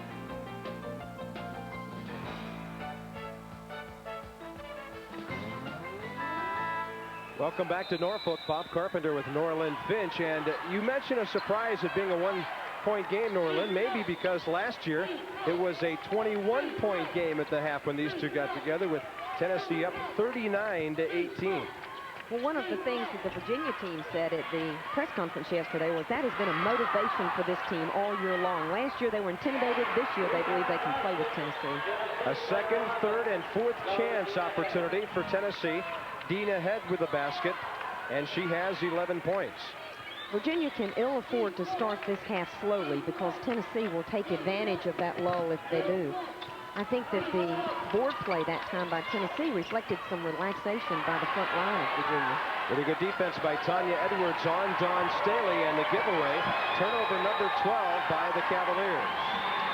And knowing Pat Summitt as I do, I imagine that her halftime conversation was a little motivational as well. I expect this Tennessee team to come out really playing hard this first 5 minutes of this half. Dina Head, as Heidi Bird switched on her to pick her up. The jumper won't go for Carla McGee. Another second chance point and a foul. It looks like they might be pointing at Heidi Bird. That would be her third. The Virginia team did a pretty good job of collapsing back on Charles, but Charles has such strength and size that she just took the ball right up, even though she was triple teamed. Carla McGee at the high post is not really too much of a threat to shoot from there. She's basically a low post player. I look for her to look for Charles down low when she gets the ball up high in their offense from now on. Heidi sits with her third personal. Heather with 3 fouls. Back in at the line, Deidre Charles. And that foul difficulty could be a real problem for Virginia, Bob, because they need one of the twins in to be able to bulk up with Charles. Obviously, Ward can take on McGee, but it's going to be hard for Smith to take Charles or for Ward to take Charles. Deidre doesn't like the free throw line particularly well. She shoots only 58% from there. She shoots 55% from the floor, so you know that she's a fine scorer. Takesha Ward with the rebound a moment ago. Staley and Scott, and taking it away was Debbie Scott from Fran, who was looking the other way. Now Fran tries to return the favor, and to defense goes Virginia. They cannot afford unforced errors like that. No, and their first 2 possessions this half have resulted in turnovers, and there's the second foul in only a minute and a half's play. Virginia needs to get its act together right here and try to get into sync. They're not in sync right now. Fran a little frustrated there with the reach-in foul, her first. Debbie Ryan is getting a little stressed over this half as well. She wants her team to fire up, and so she's firing up. Well, her team down by a point at the half. This year, they've won 9 out of 13 games when trailing at halftime, so they do have comeback capability. Nice outlet, Burge. Running is Staley. Jumper from the paint. And Dawn Staley has 8, and a badly needed basket by Debbie Ryan and the Cavaliers. And Dawn Staley is the money player to go to. She's the one that can do it anytime from anywhere. Pat Summitt wants the official to have Dawn Staley take her hands off Tanya Edwards, and Tanya, as soon as Staley backed off, took it all the way down the baseline for the layup. 9 for Tanya. 3-point lead restored for the #1 seed, Tennessee, looking to go to the Final Four on their own floor at Thompson Bowling Arena in Knoxville. You have to worry that Tennessee could press to get there. Tammy Reese with 6 points now as she weaved her way through. That was a 25-second dribble that we just saw Tammy Reese do. She couldn't afford to pick up the dribble because Tennessee overplaced the pass so much. She just kept picking up screens and screens, took it all the way in for a layup. Virginia 2 out of 2 coming out of the locker room. Tennessee 2 out of 6. A foul there, and it looks like it's on Dawn Staley. Yes, Sue Kennedy has called the foul on Dawn for pushing Edwards as Edwards went up, and she's calling it on the floor, not on the shot. Edwards is looking to penetrate. She's coming strong I fell. Poor Dawn Staley got squashed between Takesha Ward and Ed. That was a domino foul. Takesha pushed her into the ball handler. Dina Head battling. This one will belong to Virginia as Heather Burge was in there as well. So now, on this possession, the Cavaliers in their road blues have a chance to take the lead. They trailed in the first half by as many as 7. Tennessee is showing us their man-to-man defense, and they're going to be very hard-nosed on Staley. They overplayed the pass, and she gets it, and she's fouled. 1-on-3, took it all the way to the basket, double pump, put it right on the glass. She is such a clutch player. Tammy Reese is going to look for Staley, and as soon as Edwards overplayed the pass, Staley takes it all the way to the basket, and it doesn't bother her that McGee and Charles are there. She's triple team. She doesn't care. She's looking to score. McGee is pushing against her and pushes her from the back, but Staley has the strength to make the basket in the air. Cavaliers enjoying their first lead in this game. 11 for Dawn Staley. Kelly Castile with some strength down on the blocks, back in for Tennessee. Knowing Pat Summitt as I do, I dare say she was not happy that McGee was late rotating over to pick up Staley on the baseline drive. They know Staley is going to penetrate, and she loves the baseline, so she's looking for some defense from Castile now. Debbie Scott gets it back. Long on the jumper from the feed by Collins, or Charles rather, and running again, Dawn Staley. She does a 360, double teamed on the baseline, so wisely looking outside. Although it goes inside to Tammy Reese, and the little Munchkins are drawing some fouls down there. You said it, Bob. They don't know they're small. They know they're quick. They know they're smart, and they'll play with anybody. They just took it that time. Staley to Reese. Reese is making a nice baseline cut as Staley's picked up on the dribble. She does a double pump. She shows the ball, and then with her back to the basket, looks to make a lay-in from behind. Well, if that shot would have gone in, they could have just hit the road for Knoxville because you'd know it was their day. I think so. The Virginia fans love that play. Carla McGee back in, taking a seat with 3 fouls. Phaedra Charles, and at the line is Tammy Reese, a 78% free throw shooter. As Phaedra Charles left her feet to take that fake that we showed, that was unusual Tennessee defense. Normally those Tennessee post players keep their feet well. She had no chance to make that shot. They had nothing to gain by leaving the floor. No, and normally they're so well disciplined on holding their ground. Don't think Pat liked it, but she made really an inexperienced kind of error. Tammy Reese with 8, biggest lead now for Virginia. A 4-point lead, 3 minutes and 40 seconds into the second half. The Virginia defense has picked up another notch here. They're playing a lot tighter right now than they played at the start of the half. But with the answer, as usual, Dina Head. She's been the key to the Tennessee team. She was the key in the first half. She's the key in this half, I think, to get on track, start taking offensive plays against Reese. Here's Reese to the glass, right side, throwing one up. It just bumped over the hands of Burge, who was attempting the offensive rebound. Tanya Edwards for Tennessee. Getting it back from Carla McGee. And the rebound to Keisha Ward. She has a good nose for the ball. She saw where the ball was going before the ball ever left the rim. Made a nice leap to out-rebound the taller McGee. Dawn Staley, number 7 on the all-time Virginia scoring list. And that's one of the reasons why a 2-pointer from just inside the line, and she's warming it up. 7 second-half points already. That was a Dawn Staley play. The other 4 Virginia players fanned out, gave her the entire court to do whatever she wanted. Tanya Edwards looking down deep and throwing it away. She was looking for Dina Head.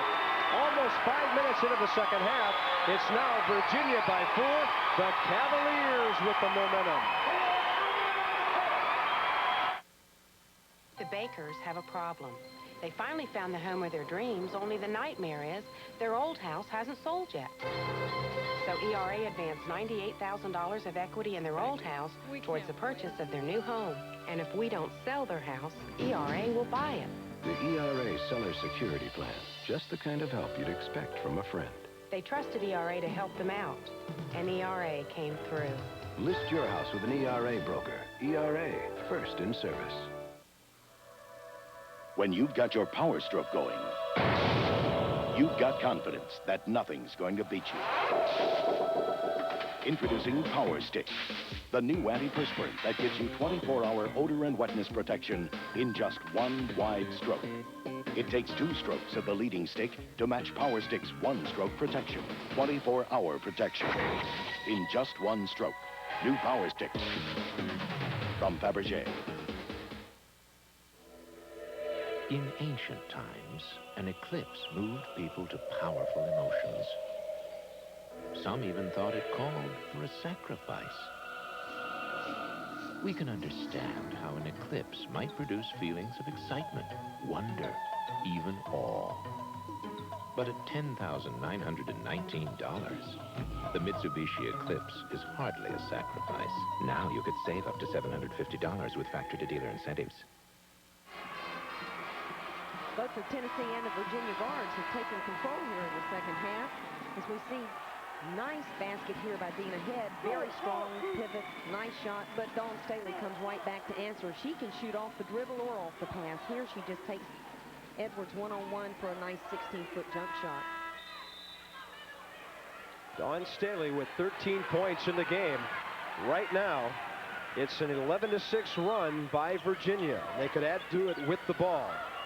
Virginia shooting awesome so far. So well this half. It's the difference right now in their being ahead and they're being behind. Tammy Reese receives it, and she is fouled by Carla McGee.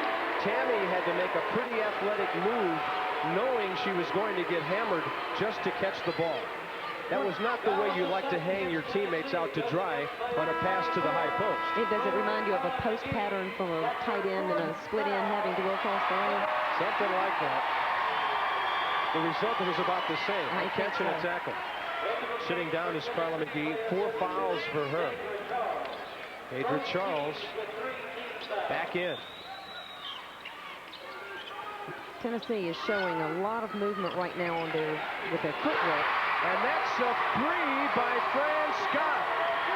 Fran likes the three-point shot. In fact, she's hit 14 of those, make that 14 now for this year. She doesn't take many, but she's pretty accurate when she shoots those, about 31%, which is a good percentage from the three-point range. She only scored 3 points in their last game, but it was a late 3. Dina Head with a drive and a basket, and 15 points for her. Dina Head has 15 points now in this half. We saw where Staley had 13 and she had 13. Now we see Head making another strong move to the basket. Castile gives her a good screen and she digs it in to draw the charge, or to draw the block that time from Ward. Very strong, aggressive play by Dina Head. Pat Summitt wants her guards to attack. She doesn't want them to just stay back and take the outside shot. She wants them to attack. This one is getting interesting. Down the stretch, 14:20 to go. A 4-point lead for Virginia. Down by 7 in the first half, by 1 at halftime with a late rush. Staley down deep, and Takesha Ward could not hit the easy shot. They can't afford to miss those kind of opportunities against Tennessee. Tennessee showed us a half-court press that time, and what a half-court press does is make you force your pass, make you force your dribble, and sometimes shoot your shot a little quicker than you might want to. That's what happened to Takesha. She shot it a little quicker than she wanted to. Adria Charles. Dina Head gave it back to her, hard to the glass, and she draws a foul. And that's 2 quickies and 3 in the game on Takesha Ward. Nice give and go from Charles to Edwards. As Charles gets the ball at the high post, she passes over to Edwards and then slides down the lane to get her posting position. And it just makes it easy for Head that time to make an easy pass into her because Ward was caught pinned on her back. That third foul on Takesha Ward is a significant foul for Virginia. Both of the twins have 3 fouls, and now Takesha Ward has 3 fouls. Adria Charles with her first point of the second half. Free throw shooting has not been great by Tennessee so far this afternoon. With that make, they're 7 of 13. You know, they're not a particularly good free throw shooting team for the season, only 67%. That's low for Tennessee. Tammy Reese got there, and she was either forced out of bounds or fouled by Debbie Scott, who got there late. Looks like they have called the foul. It'll be 2 on Scott. That's the NBA force out. In college, it's a foul. Good hustle by Tammy Reese. If it's loose, Staley and Reese will be around it somewhere. You can look at the left knee of Tammy Reese right now, and blood is running down the front of her leg from her left knee. She's she'll been love it. On the floor a couple of times. She'll probably kind of mesh it around and spread it around her body so everybody can see it. She'll love it. Staley short. Burge rebound, and she's got one from inside. Heather Burge with 4 points on the day. She's playing like she's intimidated right here. That's really the first time she's gone strong, and that's sort of like Virginia's got things going their way. It's good to see Burge on the board because she's been silenced a bit by the Tennessee defenders. Castile. Burge took it away on the pass down the paint, but Dina Head took it right back away for Tennessee.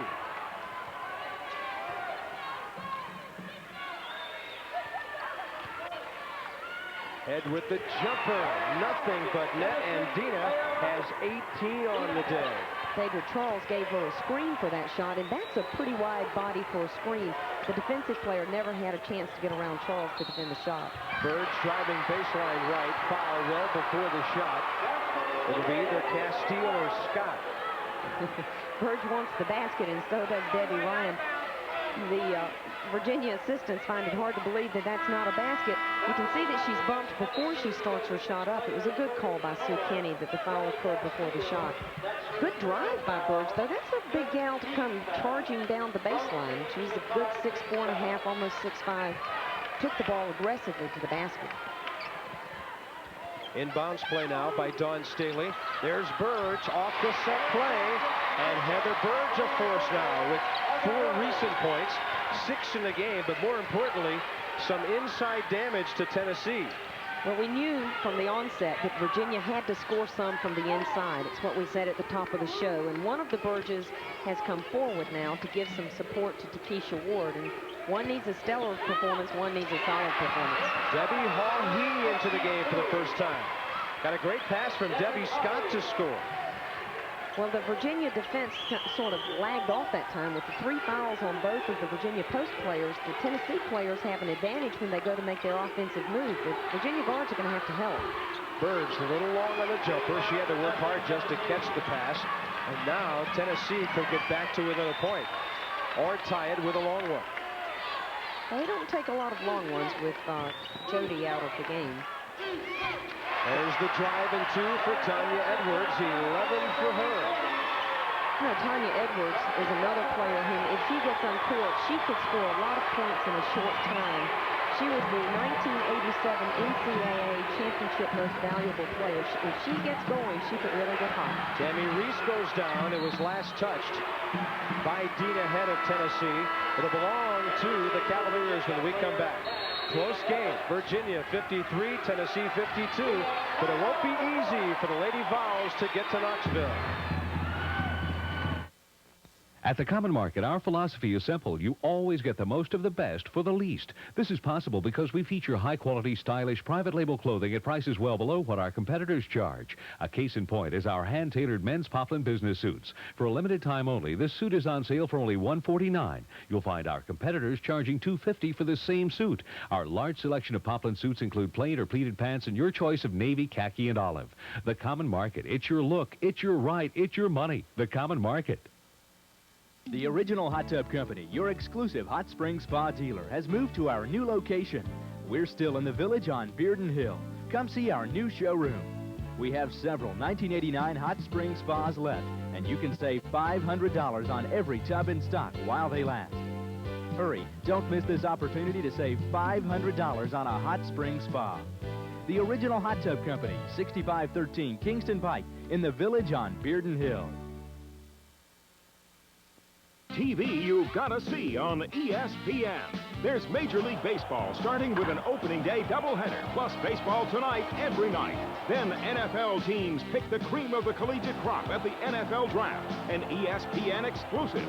And don't miss the celebration when 2 top-ranked boxing specials showcase 10 years of knockout excitement. Top thoroughbreds are off and running in 3 major tune-ups for the Kentucky Derby. April is National Cable Month on ESPN.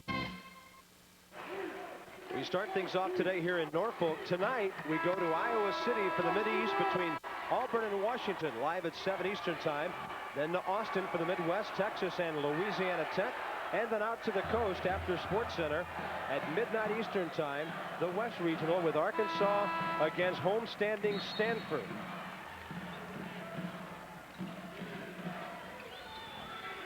Well, Dina Evans is back in there for Virginia at point guard. That's right. I was going to say they were back to their, basically their 3-guard offense again with Scott playing the small forward. Forcing it a bit, wouldn't go for Tammy Reese. A travel on Tennessee, and Virginia will get it back. There's Tammy Reese working hard out there today. And during the timeout, they cleaned up her bloody knee. Well, she's no stranger to injuries, though. I'll tell you, she missed 3 games this year with 2 ankle sprains, 2 different ankle sprains. She's tough. Heather Burge is getting tough as well. 8 points for her. And again, once she catches that pass, she has a lot easier time scoring. Well, she's got some height advantage over Deidre Charles, and Deidre Charles is not doing a particularly good job of using her body against Burge. Away from the ball, Dina Head fouled. It appears by Tammy Reese. It'll be her first. Tennessee was looking to post up Head against Reese, and as she posts, she's going to have a height and strength advantage over Reese. One of the things that Pat Summitt has worked on in her practice is posting her guards. Foul called on Reese for holding on Dina Head. And Burge forcing the turnover. She touched the inbounds pass and then diving to keep it. Deidre Charles knocked it out of bounds. 10 turnovers by Tennessee, and now Virginia 8 out of 12 from the field, out of the locker room, down the floor again. Bob, one of the things that the Twins have brought to Virginia is a real determination to get the ball. Lisa Harrison determined to steal that one. Too far court pass to make against this Tennessee defense. Burge and Ward defending, and Burge stood up vertically perfectly, and that's a possession. It'll stay with Pat Summitt's Lady Volunteers, but good defense here by number 30. And it's a good drive by Edwards as she goes hard to the basket. She takes it up. Burge is able to get her hand right on top of the ball. It's a good hand on ball, maybe a little body foul, but neither Edwards nor Summit seem to be too upset by it. Dina Head penetrating and fouled before the shot. It'll be another one on Tammy Reese, who suddenly is having trouble staying with Dina Head. Well, Reese has got to have some help from the other guards, and Evans is playing a little bit too close to Edwards to be able to give some help to Reese. They missed on Staley right now. She must be getting her rest for her final stint here.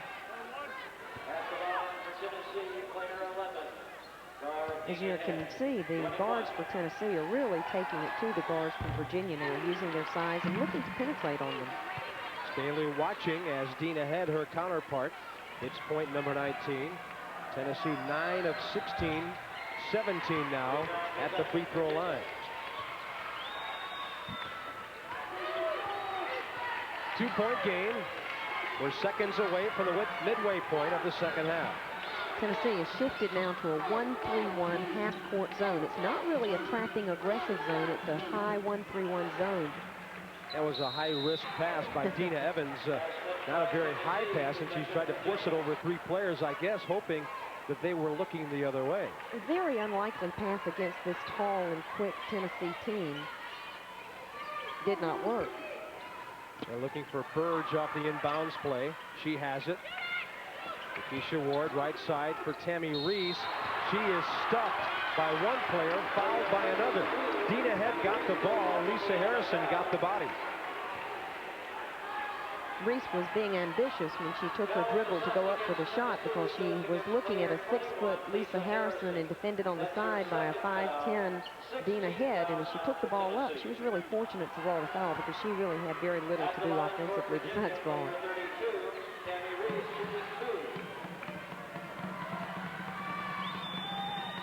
Reese is a good free throw shooter. She shoots 78% from the line for the year. She's a pretty all-around player, averaging 15.5 points a game, and she'll be happy to see Dawn Staley coming back to join her because the two of them have a tremendous chemistry, work well together. And Tammy's knee has been repaired. Taking a seat, by the way, was Fran Scott. And fumbled out of bounds, Deidre Charles. It's a weird day for Tennessee. It really is. It's like everything's going Virginia's way, and it's Murphy's Law right now for Tennessee. Coming into the game for Virginia is Carmela Franklin, one of only 2 seniors on this team.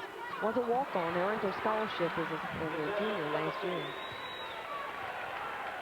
And she's been playing injured all year long.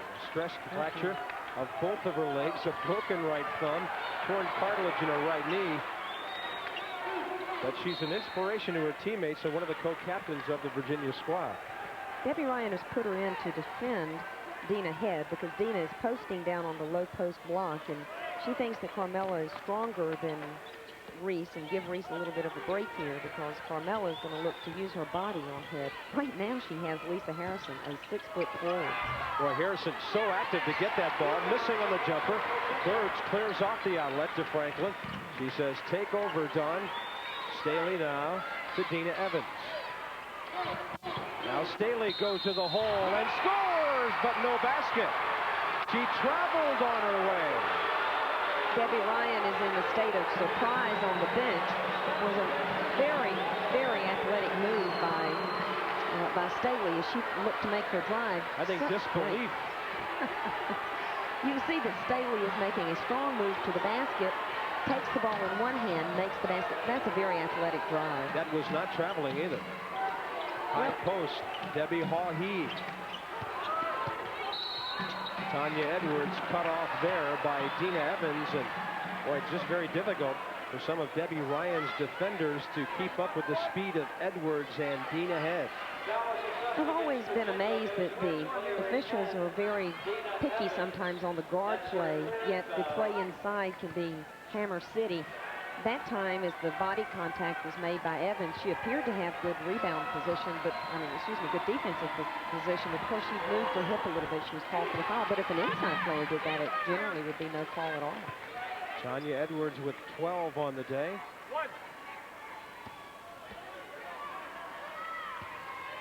Preseason All-American as a junior last year, but a knee injury cut her season in half. They've liked having her for an entire year now. She's already been named an All-American in District 9. The All-American teams will be named in Knoxville next week.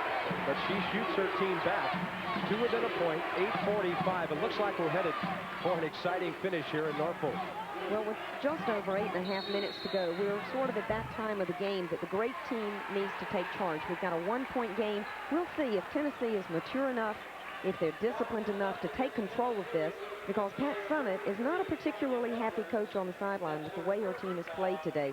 She wants her team to go to Knoxville. She wants them to play smart.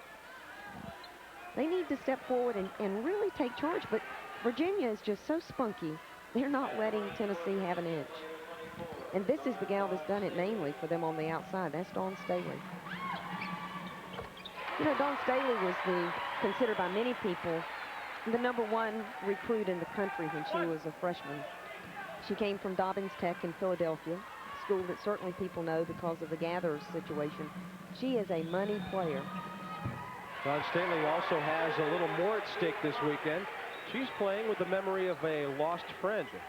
Hank Gathers out of Philadelphia, a friend of hers. Dawn played at Dobbins Tech High School, and the girls were up late watching Loyola Marymount win their game last night, providing more inspiration for them. Jumper won't go for Debbie Hawhee. Loose ball in the paint. Up with it, Deidre Charles. It's so difficult to keep Tennessee off the boards, and then when you try it, they get a long rebound on a ball that comes way out from the iron. Now a turnover.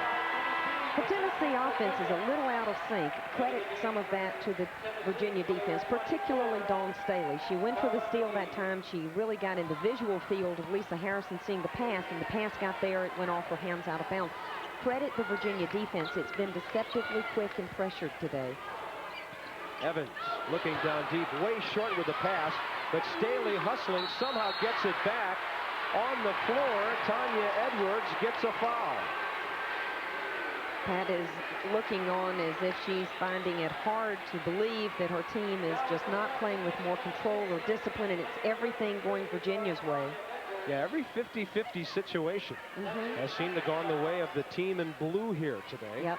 Pat's huddling with Mickey DeMoss and Holly Warlick, trying to figure out how to get that run going. Since that early surge when they led by 7, they just haven't been able to get that run, and the longer they trade baskets with Virginia, the more dangerous the Cavaliers become. You're so right, Bob. And the trademark of Tennessee is defense. The way that they're going to make their run is going to be off their defense. They're going to have to limit Virginia to some one shots, or they're going to have to force some bad shots. There's the 44 of Hank Gathers that Staley has on the back of her sneakers in memory of her old high school friend. She's playing Gathers-like today. 16 points out of Dobbins Tech. She was the USA Today National Player of the Year a couple of years ago. How did she average 12 rebounds a game in high school? That's what I'm wondering. Well, she averages 6.6 here, so she must can average 12 in high school. We knew how she averaged 32 points a game, and now she has shot her team into a 5-point lead. May the road rise to meet you. May the sun shine warm upon your face. May the wind be always at your back. But when it's miserable and you're trying to get someplace looking like $1,000,000, may you be going in a very dressy V6 4-wheel drive Mitsubishi Montero. And may our factory-to-dealer incentives save you up to $1,000. And what a day. I could sure use a vacation. Yeah, I'd like to be right here.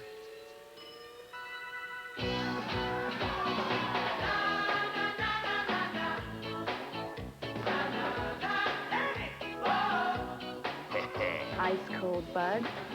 Hey, maybe tomorrow we should bring the boss. Nah.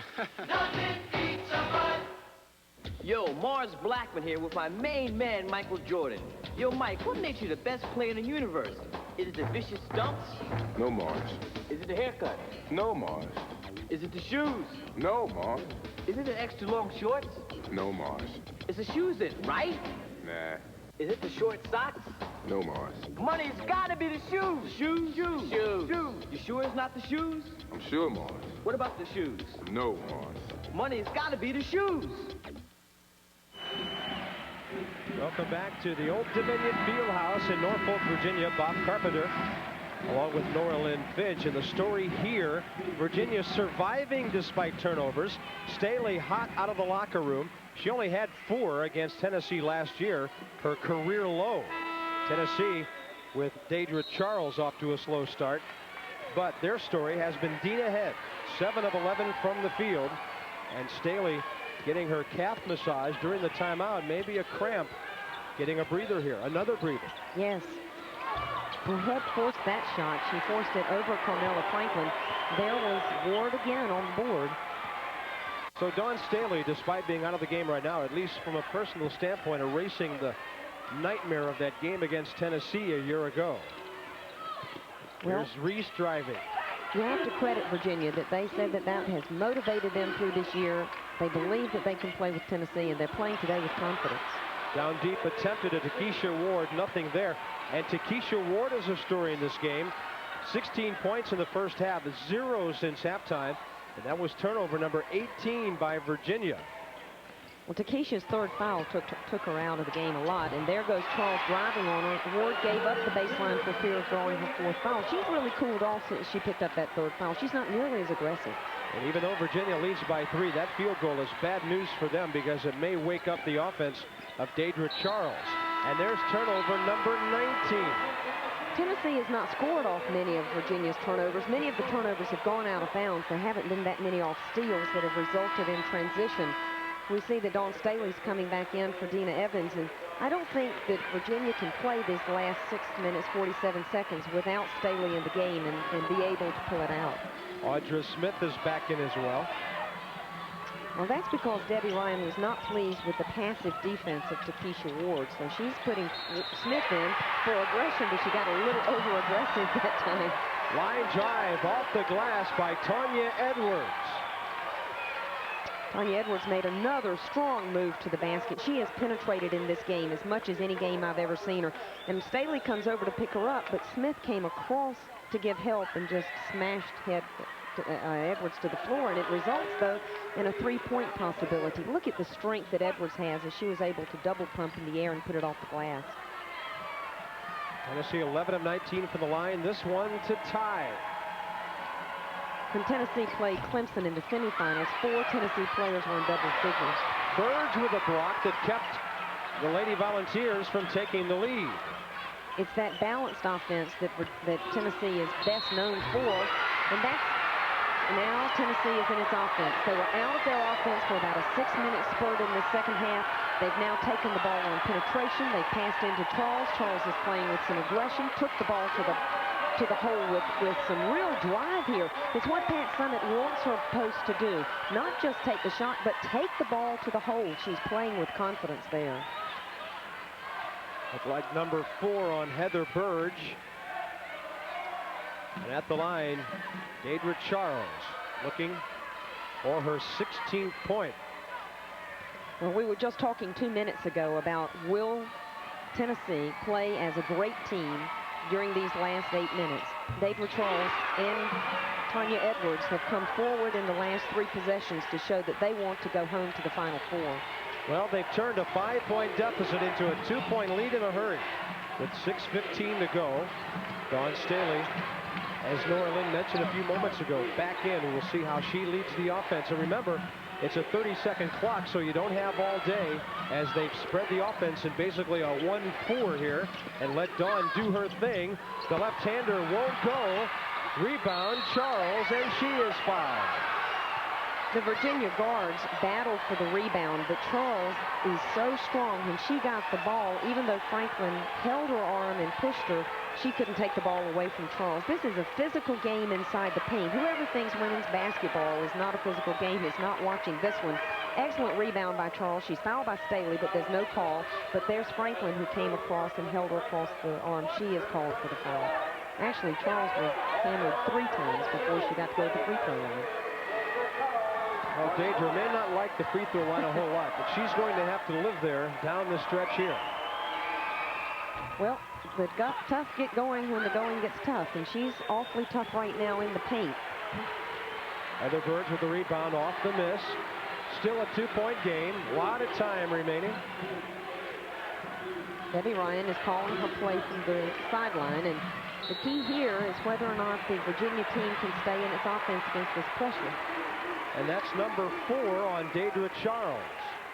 She's trying hard to get defensive position against Burge.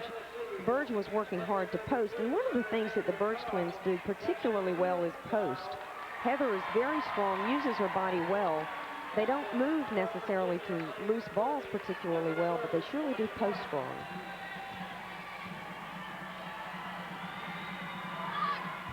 Burge missing it by plenty. Rebound Charles. The winner of this game will take on the winner out west at midnight tonight on ESPN Eastern Time. You'll see Stanford and Arkansas,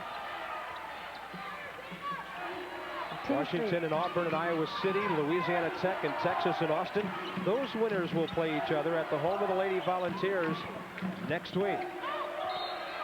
You know, the surprise in those regionals is really out at the west, where Arkansas was the number 7 seed, upset Georgia number 2, and then upset Stephen F. Austin, the number 3 seed. They're having the right to play Stanford at Stanford. A disappointing end to the season for Georgia. They had a lot of thrills in Athens and so much good basketball in both of these leagues, especially the SEC. Left side, Carla McGee can't hit it. Charles had a touch, and Carmela Franklin comes away with it. Here's Dawn Staley.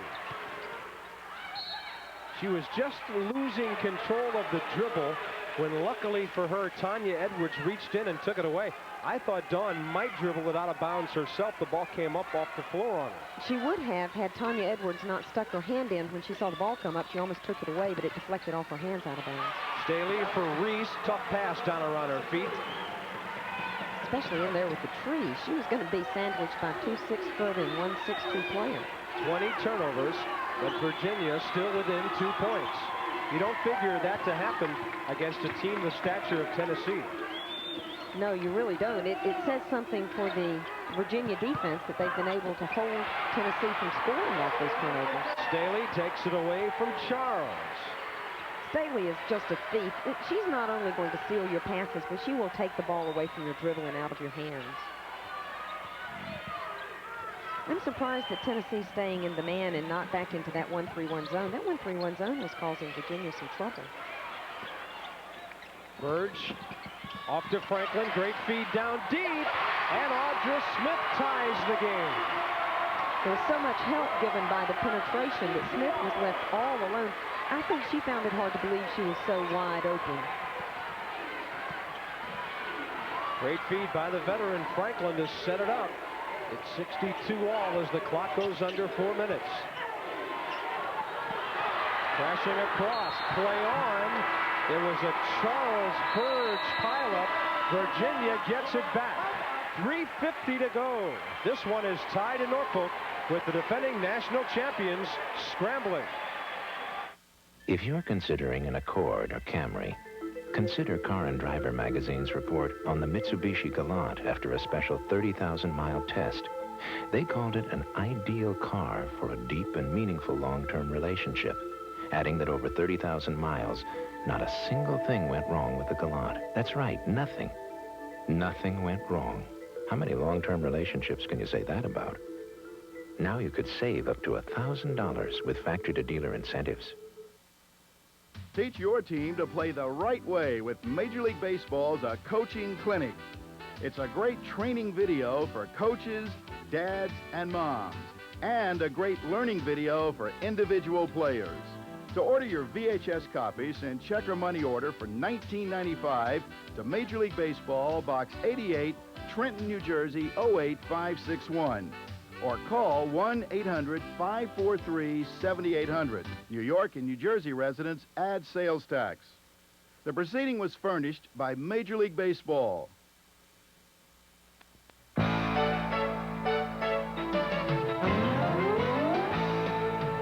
ESPN's NCAA Women's Basketball East Regional Final, Virginia versus Tennessee, is brought to you by Nike, who reminds you to just do it, and by Pepto-Bismol, the one that coats is the only one you need.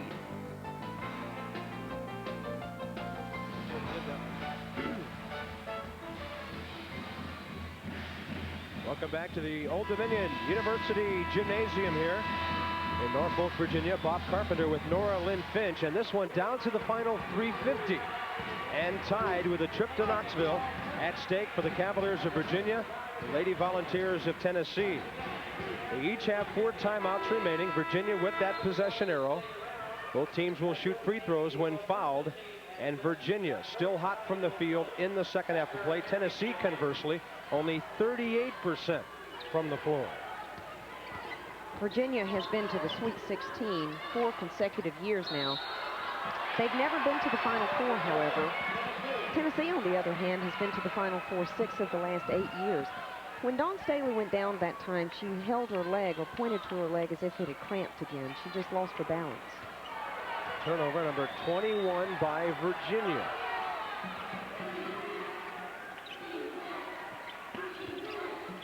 Yesterday in the press conference, one of the reporters asked Pat Summitt and Debbie Ryan if they had considered playing each other during the regular season. Pat Summitt's reply was, well, we didn't want to play each other twice in the same year because Tennessee and Virginia have played each other 5 times in postseason play. Yeah, why bother? They always see each other after the regular season. That's right. For the last 5 years, the Lady Vols have taken the Cavs out of the NCAA tournament. Virginia has never beaten this team, 0-5. Looking for that first one today, and Tammy Reese with a one-hand jump hook off the dribble drive. Debbie Ryan's concern in this game was that the Tennessee defense not take away her team's quickness, speed, and athleticism. That particular shot by Tammy Reese is an example of athleticism. Dina Head being watched by Carmela Franklin. Virginia with the lead back. Here's Head going down baseline right. Ball touched the glass on her, thus making it a little bit short. And Audra Smith with a physical rebound. Debbie Ryan brought her in off the bench a couple of times today, and she's done the job on the boards. Bob, the Tennessee team knows they have a size and strength advantage at the guard. I think they've tried to use the guard play too much. Tammy Reese is killing them with her penetration, and she got the shot down. 13 for her, a 4-point lead. Timeout Tennessee with 2:06 remaining. They can sense it on the bench, but they know there's way too much time remaining against the defending national champions who've been in this situation before. Now, you can tee off with Curtis Strange and receive his sensational new video, Getting Ready to Win, free with your paid subscription to Golf Magazine. Call this toll-free number now and start your winning ways with golf and a free lesson from the 2-time U.S. Open champion in his first video ever. If I could hit this thing 20 yards farther and hit it just as straight, I'd be even happier. You'll be happy too, as Curtis shows you how to hit all your clubs, what clubs you should be hitting and why. Let's talk about metalwoods just for a second versus woodwoods. No matter how you play, this clear close-up and personal instruction will make the game easier for you. Try this off the tee when you begin. It's a much easier club to hit. Now you can hit it big with a full year of great golf and big savings off the cover price. 12 issues for only $19.94, including the big yearbook and the U.S. Open preview. You'll also be the first on the tee with the new Curtis Strange video, Getting Ready to Win. Call now. You can't lose. It's free. Virginia Cavaliers huddling, shooting 65% second half. 2:06 away from a trip to Knoxville. And meanwhile, the team that resides there has hit only one of its last 9 shots. And Nora Lynn, as Pat Summitt huddles with her Lady Volunteers down the floor a piece, how do you coach better shooting? Well, you've got to have some better offense because they're taking their shots one-on-one, guard-on-guard. And Virginia's given some awfully good help, so that very seldom have the guards been wide open for any shots. I feel like Tennessee's trying to do too much guard-on-guard play. When they've taken the ball inside to Charles in this second half, they've really converted better than when they've tried to penetrate just guard-on-guard. Tennessee's defense has to pick up in this last 2 minutes if they plan to win the game. Clock is under 2 minutes right now. And a foul away from the ball on Audra Smith as Deidre Charles went tripping across the paint. She bumped her as she was making her cut through the lane, and Smith was just too late getting to Charles. But it looked that time like Tennessee was trying hard to get Charles to the block so that they could get the ball to the post. I'm not sure Pat would rather have the ball or have Deidre on the free throw line, because Deidre is only shooting 58% from the free throw line. Thing about this Tennessee team, even with a miss, they threaten to get the rebound. As you were saying. There's Head. Dina can't hit. Another touch by McGee. She still has it. And it is what? It's an official timeout because Carla McGee's glasses were knocked away. They are to protect her eyes from the fractures that she had from the automobile accident. So Sue Kenny has determined that with all that physical play and the glasses off Carla, she needed a timeout to give her a chance for an equipment adjustment. It was a protection. And she did have possession, although in traffic. So Tennessee gets it back. 28 seconds on the shot clock. Audra Smith almost stealing it on the inbounds pass. You see that Tennessee has put Jody Adams in, the three-point specialist, as they're down by 4 with a minute and 40 seconds to go. Find it interesting that Dina Head is out after forcing, 3 guards in so they can make the perimeter shots. Looks like Smith again. Deidre Charles is going over to Pat, and you're asking, how do you coach better shooting? Well, she's saying, now what do I do? I'm back to the free throw line. Make them. I think that's more or less what Pat said. Do it. 4-point game. Deidre 25% from the line. But this is the time to make them, Deidre. You've got a minute 37 to go, and your team needs these. There's one. 17 for her today. Boy, that 30-second clock sure means a lot of possessions in the last couple of minutes. Makes a big difference. Makes for a very fast-paced game. Those of us that have watched women's basketball since that clock went in 1970 really like the 30-second clock. Rebound by Audra Smith, and she is fouled. Dina Head got her off the miss by Charles. And now with a couple of free throws, Virginia could stretch it out to a 5-point lead. Now we should make one point here, Nora Lynn. Number 3 is on the floor for Tennessee. Jody Adams, their 5'4" freshman, smallest player out there, but she is their one legitimate three-point threat. She is a very fine scorer. Gosh, in high school, she scored 2,478 points, and she scored 1,057 as a senior. She can score from the perimeter. We have to give Audra Smith a real pat on the back here. She's come in to give Takesha Ward a break in the second half. Takesha really went passive on us in the second half, and she picked up her 3rd foul. Audra Smith has come in and played very aggressively. 6'2" sophomore from Millersville, Georgia. She's come on and has really rebounded well. Some on the Tennessee bench can't watch. Down by 4 with a minute 34 to go. It'll take at least 1 3 to beat them with that last free throw. And now to beat them, it will take 2 threes. They lead by 5. Plenty of time, though. As you said, the 30-second clock, you know there are at least 3 possessions here. Pat Summitt with 3 timeouts left. Virginia has all 4 of its. Almost a travel, and somehow Tanya Edwards got it down. What a big basket for Tennessee. Dina Head fouling Carmela Franklin on the inbounds play. Carmela is a senior that earlier in the broadcast I explained to you was a walk-on. She tried out for the team as a freshman, didn't make it, came back to Debbie and said, I want to make your team. Did as a sophomore, earned a scholarship as a junior. Now she's got a chance to put her team ahead by 4, even 5 points on the free throw line. Carmela Franklin is a very good free throw shooter. Not the best on the team. That belongs to Dina Evans, who's on the bench. But Franklin does shoot at an 81% clip. She has a broken thumb and a broken baby finger on that right hand. Rebound by Jody Adams. Here come the Lady Volunteers. Down by 3. And now a foul on the long drive by Tanya Edwards. It looks like it'll be number 5 on Heather Burge.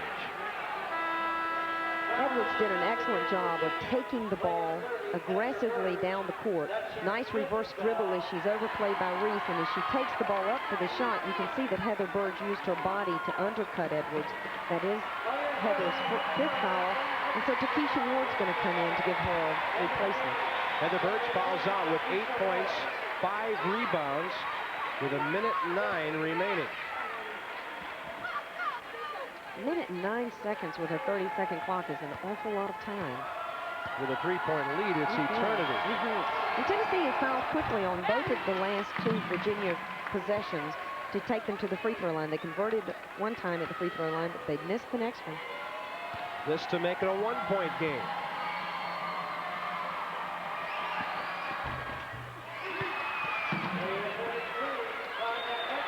Virginia getting it in bounds for Audra Smith. Full court pressure defense. Dawn Staley thought she'd been fouled. And again, there's no 10-second timeline at midcourt. Basically, you've got as much time as the shot clock allows you. Took them about 14 seconds to get it across. And here's where Dawn Staley's in her element, because the Virginia team has really fanned out to give her the entire floor. There are 8 seconds left on the shot clock now. They'll run a good inbounds play. Tammy Reese wants a kicking violation for a new 30 seconds. I don't think she's going to get it. Dawn Staley will throw it in after this timeout, called by Debbie Ryan and Virginia. She stares at the clock. 46 seconds to go. A 68-67 game. So each coach now has used one of its timeouts. The Tennessee defense after the made free throws was the kind of intense defense that Tennessee needs to be playing if they're going to be able to win this game. They've been much too passive this second half for the most part. This has allowed Virginia to get the kind of shots Virginia's wanted in its offense, and that's why the guards have been able to come on in the second half. The defense has been softer. The Standard Register Turquoise Classic coming up next from the LPGA Tour. Saturday belongs to the ladies on ESPN. We've got 3 women's games tonight from Iowa City, Austin, and Palo Alto. A triple header of women's college basketball later this evening, starting at 7 o'clock Eastern time. The winner of this game will take on the survivor of that Palo Alto regional, with Stanford and Arkansas battling tonight. In Iowa City at 7 o'clock this evening, it's Washington and Auburn. Louisiana Tech and Texas from Austin at 9 o'clock Eastern time this evening. Winners of those 2 games will meet in Knoxville with the other 2. Well, we know we're going to have at least one new Final Four appearance, as Stanford and Arkansas are playing in the West Regional, and neither of them has been to a Final Four. So we're going to have at least one new team there. So here's the situation. 46 seconds to go. Virginia with the lead, 68-67. Only 8 seconds on the shot clock. Whose advantage does that work into? Well, because it's an inbounds play under the basket, that doesn't take long. In fact, most of those plays generally score off 1 or 2 passes. So I'd say that unless Tennessee can take Virginia out of the play, it's not going to be a factor. Staley, shot clock to 5. She penetrates with the jumper. Yes! 19 for Dawn Staley and a 3-point lead. Dawn Staley is creative. She likes it when she can get the defense spread out and create an offense. But Tanya Edwards is also a creative player. She has penetrated every time the ball's been in her hands in these last 5 minutes. Blocking foul on Audra Smith. We'll have another look at that dramatic jumper by Dawn Staley in traffic. As the teammates fan out, it gives her the lane to come into to take her shot, and she just knows where the basket is. Her head's down. She knows where she is on the floor. She's a money player. Takes the ball up high on a shot. 1-1 for Tanya Edwards, a 77% free throw shooter. Well, both of these coaches are working their sidelines right now. The strategies are going through their heads faster than a computer works. 20 points for Edwards today. Well, if Tennessee makes this free throw, we can look for the extremely hard ball denial defense from Tennessee, as they'll try to keep a turnover so that they can convert the ball back. 2-point game. They got the rebound and the score from Charles. 19 for her, and it ties the game with 23 seconds to go. That's the kind of aggressive board that Pat Summitt looks for from Deidre Charles. Deidre Charles can explode, particularly for a big woman. As Head misses the free throw, Charles just goes right to the ball. She has such strength, even though she's sandwiched between 3 Virginia defenders, she's able to take the ball up on the glass. Those putback baskets, Bob, kill your defense. They're really an emotional lift for your offense because some people call them cheap baskets. I think they're the most valuable baskets you get because you missed the shot maybe in your offense that you wanted, but you got it back off of maybe a breakdown or a great athletic play. In that case, Deidre Charles got it off hard work. Well, whatever happens here today, you have to hand it to this Virginia team, destroyed a year ago in the NCAA by Tennessee, 80-47. They hung with the Lady Vols 2 years ago here when Tennessee eliminated them in the regional final. Tennessee also beat them by 8 points and 87 in the semis. For the last 5 years, the Lady Vols have bounced the Cavaliers, but despite that shellacking of a year ago, they've hung right with them and have a chance to win the game because they've got 23 seconds on the game clock. Shot clock is not a factor now, and they have the basketball.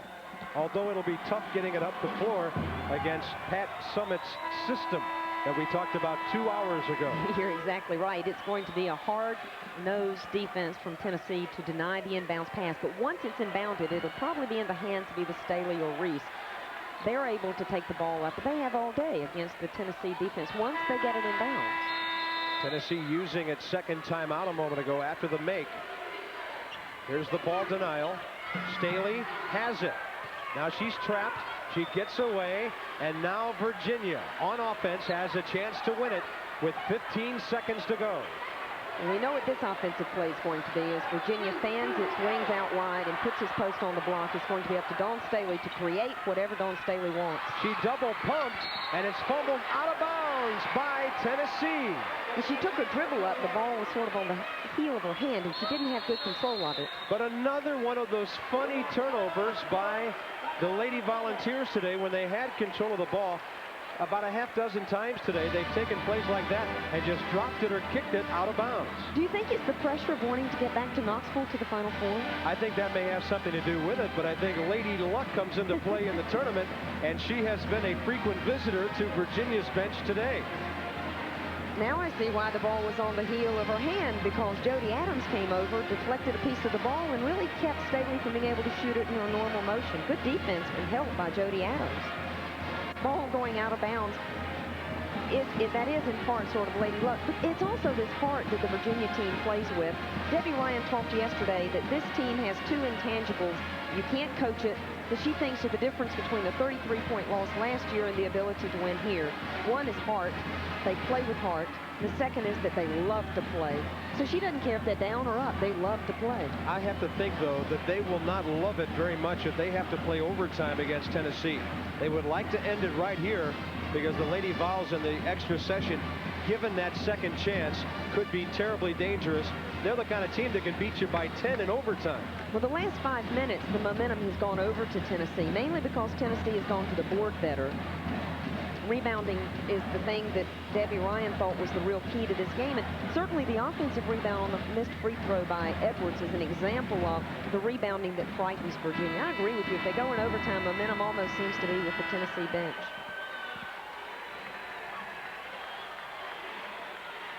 Three seconds to go in regulation. Tied at 70. A berth in Knoxville is up for grabs. To throw it in, Carmela Franklin, who just reported to the scorer's table. Interestingly enough, Dawn Staley is way over on the other side of the court. Now she comes over. They cut her off. It's off the foot of Reese and out of bounds with no time off the clock, and Tennessee gets it back. No time went off. That's interesting, isn't it? Well, if you're talking fractions of seconds, while they don't show on the clock, there conceivably could have been 3.9 seconds left. There might be 3.1 seconds left now. Just because the starter hits the button doesn't mean a second goes off immediately. I think that's what Debbie Ryan is discussing now as she's pointing up to the clock, because 3 seconds can be time for Tennessee to get a good pass to midcourt and a timeout or a shot off. Reese catches the ball. It bounced inbounds before it went out of bounds. I have to think with the length of time it took to play that play, between that touch and the whistle, there had to be at least a second go off. But it did not here on a neutral court in Norfolk. Well, in defense of the timer, he was screened by the post player from Virginia, and when the ball was inbounded, it's very likely he never saw the pass come in. He very likely was screened by it all. This, of course, in slow motion, so it looks like forever. There's the touch, then the bounce, and you figure right about now is where the whistle blows. So it's hard to believe at least a second didn't tick off the clock. But again, it might be a fraction. The Tennessee coaches are obviously happy. The Virginia coaches felt that there was a foul. Watch Edwards as she has her left hand on Reese's hip. Reese felt that she was pushed down. I'm sure the Tennessee players feel that she just tripped over the post legs. Well, the Commonwealth of Virginia does have some volunteer fans. Yes. Tennessee fans are everywhere, and they are very supportive of their athletic teams. They'll come out to see all of the Tennessee athletic teams play. It's a real tribute to the university. Still 3 seconds to go. Tennessee needing 94 feet. Well, you know, they've got another timeout. They could pass the ball to midcourt, call timeout, and run a sideline play. They don't have to go full court, but either of these guards, Edwards or Head, could take the ball on the dribble and get off to around the three-point arc to take a pretty good shot. And they use 6'3" Deidre Charles to throw it in. Short throw in. Dean ahead to midcourt, and the buzzer goes without an attempt, and we're going to overtime. 70-70 after 40 minutes of play. And we'll return you to the ODU Fieldhouse in Norfolk with Virginia and Tennessee battling. Hey, I have to get ready for the party too, you know. I don't know if I'm going. Is something wrong? Kind of sick. Oh, diarrhea? Mm-hmm. I know what you need. It's in the medicine cabinet. Pepto. Here it comes, the soothing relief of Pepto-Bismol. The one that coats is the only one you need. Feeling better? Let's party.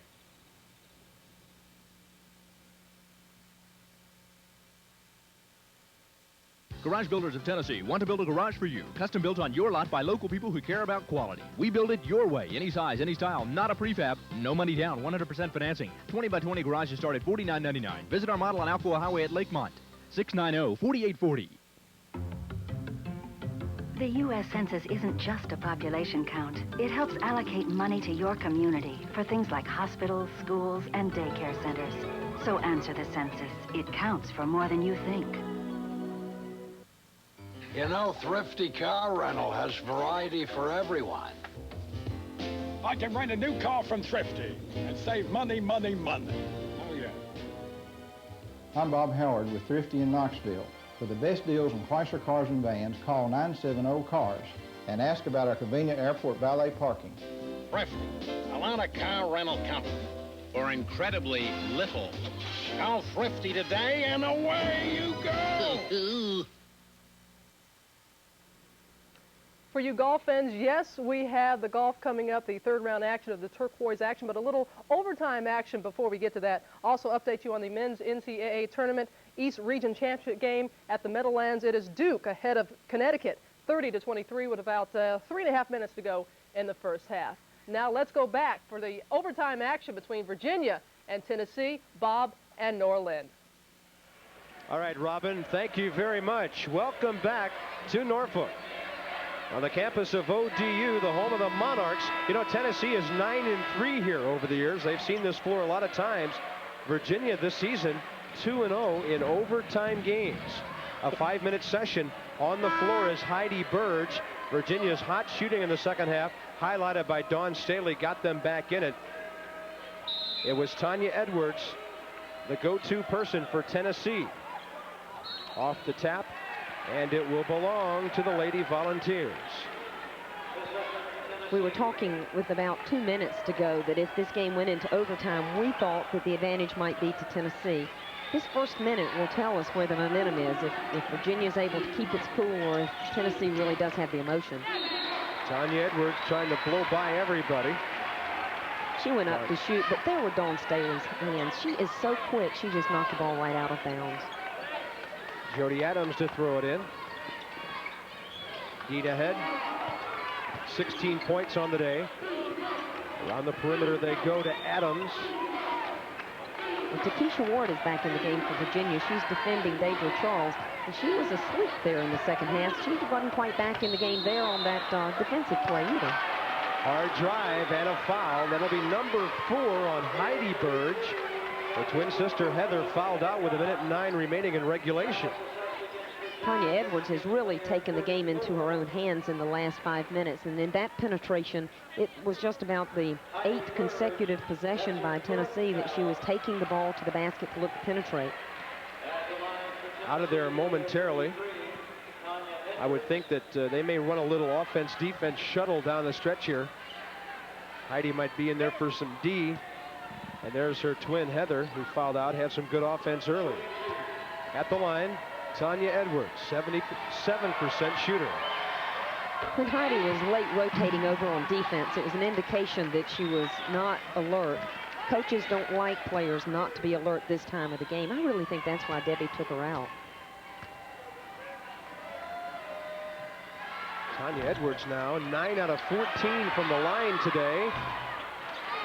And Deidre Charles missed on the follow, so it's a 1-point lead. 40 seconds into overtime. It's a 5-minute session. The winner to Knoxville for the Final Four. Tammy Reese driving and out of bounds on her. Looking at the Virginia lineup, it seems to me that they're really going toward their guards of Staley and Reese. Reese was looking to take the ball, but it was almost like there was too much on her back that time, trying to create off the dribble as Dawn does so well. Tough to create against this defense. You really have to take what this defense gives you. Maybe Dawn Staley would be the only player out there who could do that sort of thing. Shot wouldn't go for McGee, out of bounds, and Virginia has it as Carla McGee had a great chance to give her team a 3-point lead. That was a very astute observation, Bob. I think that Staley is the one who can go against this kind of defense, strength and size. I'm not sure Tanny can do that without help. When she's had her penetration, it's come off a screen or off some help that was sagging towards Staley. Dawn Staley, 19 points on the day, being watched by Tanya Edwards. She tries to get the entry pass, and it's out of bounds to Keisha Ward. 23 turnovers by Virginia today. In defense of Takesha Ward, it was not a good bounce pass by Staley. Takesha would have had to have left before the ball ever left her hands to be able to catch it. It just was not a good pass. And here goes Edwards now looking to go one-on-one. It's sort of a little tit for tat. If Virginia can do it, then Tennessee can do it. Staley with a steal. Reese running down the floor to her right. She somehow gets control and scores. There looked like no way she could get that ball back for a shot. But that's what Staley does so well. She's not afraid of the contact. She's so wiry and strong for her size. She'll just leap above you and take it up. She gets most of her transition points off those kinds of steals. Virginia with a 1-point lead, over 1:10 into overtime now. Now they're 2:10 in with 2:50 remaining. Baseline drive, offensive foul. And in women's basketball, the basket never counts on a charge. Or was she on the out-of-bounds line? She called her out of bounds because you're right. We wouldn't count the basket. you certainly can't score after going out of bounds. But never a charge resulting in a basket offensively in women's college basketball. 20 seconds on the shot clock as Dawn Staley has it. We see the Virginia team fanning out to give Dawn all the room she wants to be able to create whatever she wants. There she goes against Edwards. Into the paint. A little short with a jumper from the free throw line. The possession will belong to Virginia. They'll get a fresh 30 with 2:17 remaining. Pretty good defense by Tanya Edwards. Tanya Edwards is a strong defender, and she got good help from her teammates, too. The Tennessee team is very sound defensively, so this kind of offensive system doesn't intimidate them. A lot of players would be afraid to take on Dawn Staley one-on-one out there, but not Tanya. Tammy Reese now out to receive it.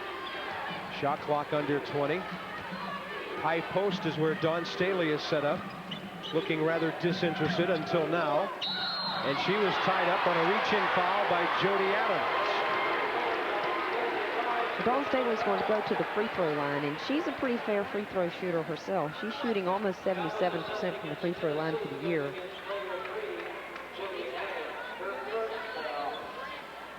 I dare say that Pat Summitt would not have wanted to foul her, but rather she would have wanted to have made her shoot over the defense.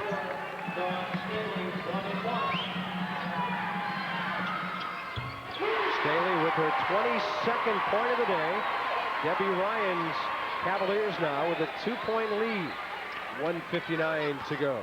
Dawn Staley has collected all kinds of accolades this year. She was most valuable player in the Investors Classic, the Wayheim Classic All-Tournament team, the Rutgers Bell Atlantic All-Tournament team, and the ACC All-Tournament team. Sure to be named All-Tournament here today as well.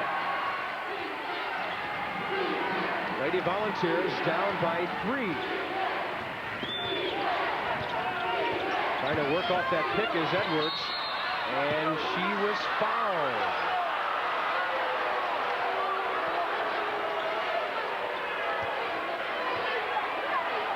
The Virginia defense looks a little confused, like they're not sure why the foul was called. Takesha Ward with her 4th. She's not really gotten unleashed in this second half. She played such an alert and aggressive first half. She's just not really gotten off to a good start here in the second half. And 16 points before intermission, nothing since. Tanya Edwards at the line. Seems like every time you look up, either her or Deidre Charles are there. 22 for Edwards. Charles has 19. That makes it a 2-point game. The last 2 times Edwards has been to the line, she's missed the second one, and Charles has come up with the rebound.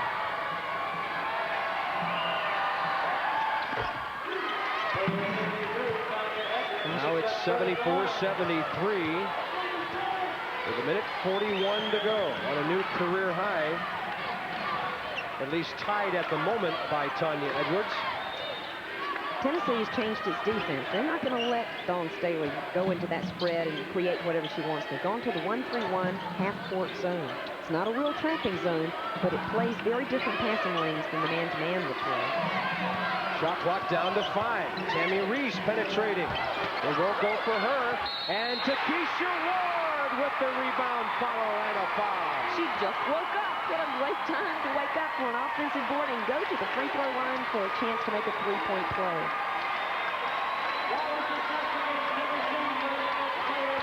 Reese is looking to go in. It's not much of a shot because she couldn't get off much of a shot over Charles, but there's Takesha Ward and is fouled by Casper.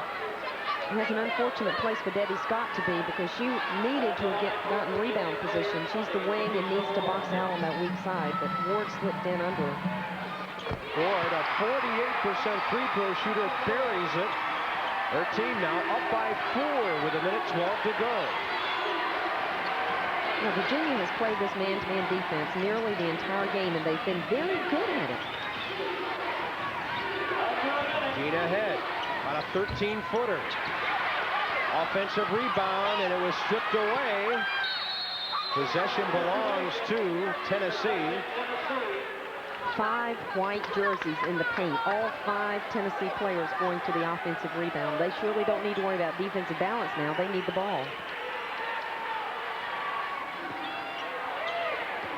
What Virginia does not need is a foul. Virginia does not need to stop the clock. A reach-in steal, but a foul on Carmela Franklin. Debbie Ryan is not at all in agreement with that call. Debbie Ryan thought that was a great steal by Franklin. She also knows that Dawn Staley was about 30 feet down court for an easy layup if this one plays on. In slow motion, we can see that Franklin has gotten the ball. She may have gotten part of Edwards' wrist on the reach-in. Yeah, there might have been a wrist slap heard by the official. Debbie Scott leaves. That was Jody Adams, their 3-point threat. Back in. At the line, Tanya Edwards. She's not gotten one off yet, though, has she, Bob? No, she has not. Edwards with 24, a new career high for her. It took an extra session to get it. And Debbie Ryan says, hey, I'm trying to get somebody's attention for a timeout here.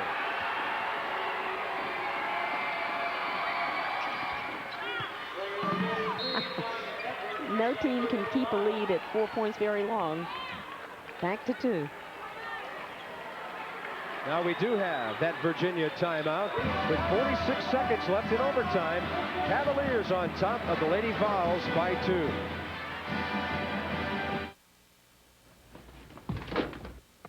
Hey, I have to get ready for the party too, you know. I don't know if I'm going. Is something wrong? Kind of sick. Oh, diarrhea? Mm-hmm. I know what you need. It's in the medicine cabinet. Pepto. Here it comes, the soothing relief of Pepto-Bismol. The one that coats is the only one you need. Feeling better? Let's party.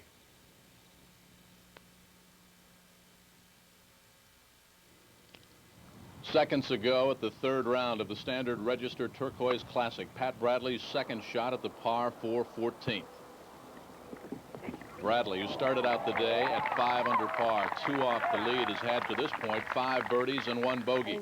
A chance for birdie number 6 in the day to go 10 under par to increase her lead to 2. And yes, there it is. So Bradley, with 4 holes left, has a 2-shot lead. Live coverage coming up in this $500,000 LPGA tournament right after the basketball game. But right now, in overtime, let's go back to Bob Carpenter. All right, thanks, and welcome back to Norfolk, Virginia. We see that the timeouts are going to allow both coaches to make good strategy here. In 46 seconds left, they can still make a lot of strategy. Possession hour goes to Virginia. Both teams are in the bonus. Look at the game that Tanya Edwards has had, 25 points, a career high. They don't call her ice for nothing. She is a tremendous player under pressure. 46 seconds to go. Virginia, despite all those turnovers, still with a chance to win the game. That would be the huge story. Tanya Edwards with that new career high of 25 today. And Tennessee will go full court pressure, trying to deny the Cavs the basketball. They double-teamed Staley, trying to keep the ball away from her. 1 player behind her, 1 in front. But her footwork was so good that Adams fell down, and she was able to get the inbound pass. Shot clock under 20. It's Staley against Edwards. How appropriate. The two scorers watching each other, way out away from the basket. Crowd is quiet here, waiting to see what will happen. Penetration, 10-footer, yes! 25 for Staley, and a 4-point lead.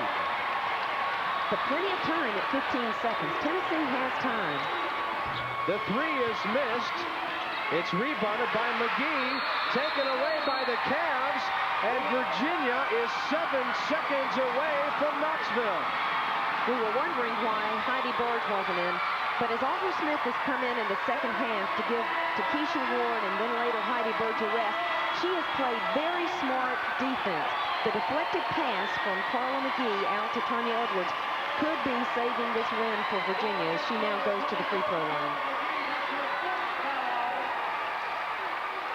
Excellent offensive play by Staley. She has gone left more times than right today because Edwards has overplayed her, and she's able to make the crossover dribble. Edwards falls down. Excellent jump shot by Staley.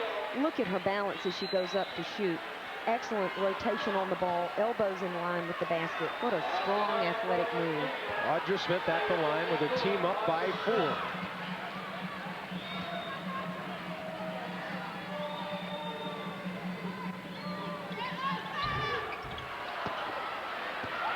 Tennessee needs at least 2 real fast. There's the 3. Dina had, but we had a timeout call before the shot. 2 seconds. Would that have been something if that had gone in? And now it's 2 seconds remaining, and Tennessee down by 4. With 4 points, it seems that the only strategy Tennessee really has to win would be foul on a 3-point basket that you make good. Unless you can get the ball in, score in a second, call timeout, and then have another shot to steal an inbounds pass. The odds are certainly in Virginia's favor here. But if you're going to call timeout now, why not call it when you got possession down at the other end of the floor? They basically used about a 5-second possession to get the ball up, down by 4, and nothing to show for those 5 seconds. So a tough situation for Tennessee here. And Virginia, meanwhile, having never beaten this team, 0-5 all in postseason play, bounced from the tournament by Pat Summitt's team 4 times, is about to bounce the Lady Volunteers out of a date in the Final Four on their own home court in Knoxville. It'll take a miracle for them to survive in this one. In 1988, these two teams played here in this regional championship, and Tennessee won by 8. It was as close as Virginia had ever come. Today, though, they're turning the tide on them. We knew that all streaks at some time must come to an end. Dina had to throw it in. They'll give them that. The miss, and Virginia has pulled the upset and makes the Final Four.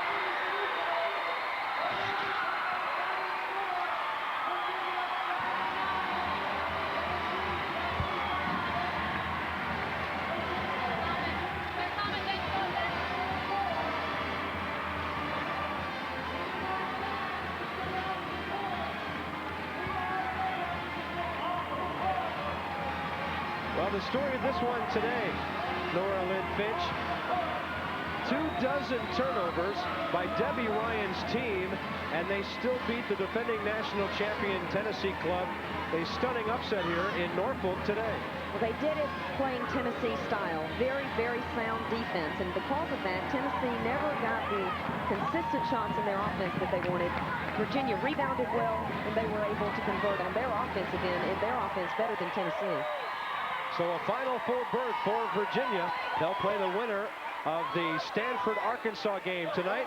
And with more, as we wrap it up, back to the studio and Robin Roberts. Thank you, Bob. Nora Lynn called them a spunky Virginia team, and they definitely are, pulling off the upset. They move on to the Final Four. UT, Tennessee, invited a lot of people to their place for a big party, but they won't be there except for spectators. We'll be back at 7 o'clock for the Mid-East Region Final between top seed Washington and the second seed Auburn. Then at 9 o'clock, the Midwest Final. We'll mosey on to Texas, to Austin, the Lady Longhorns at home against Louisiana Tech.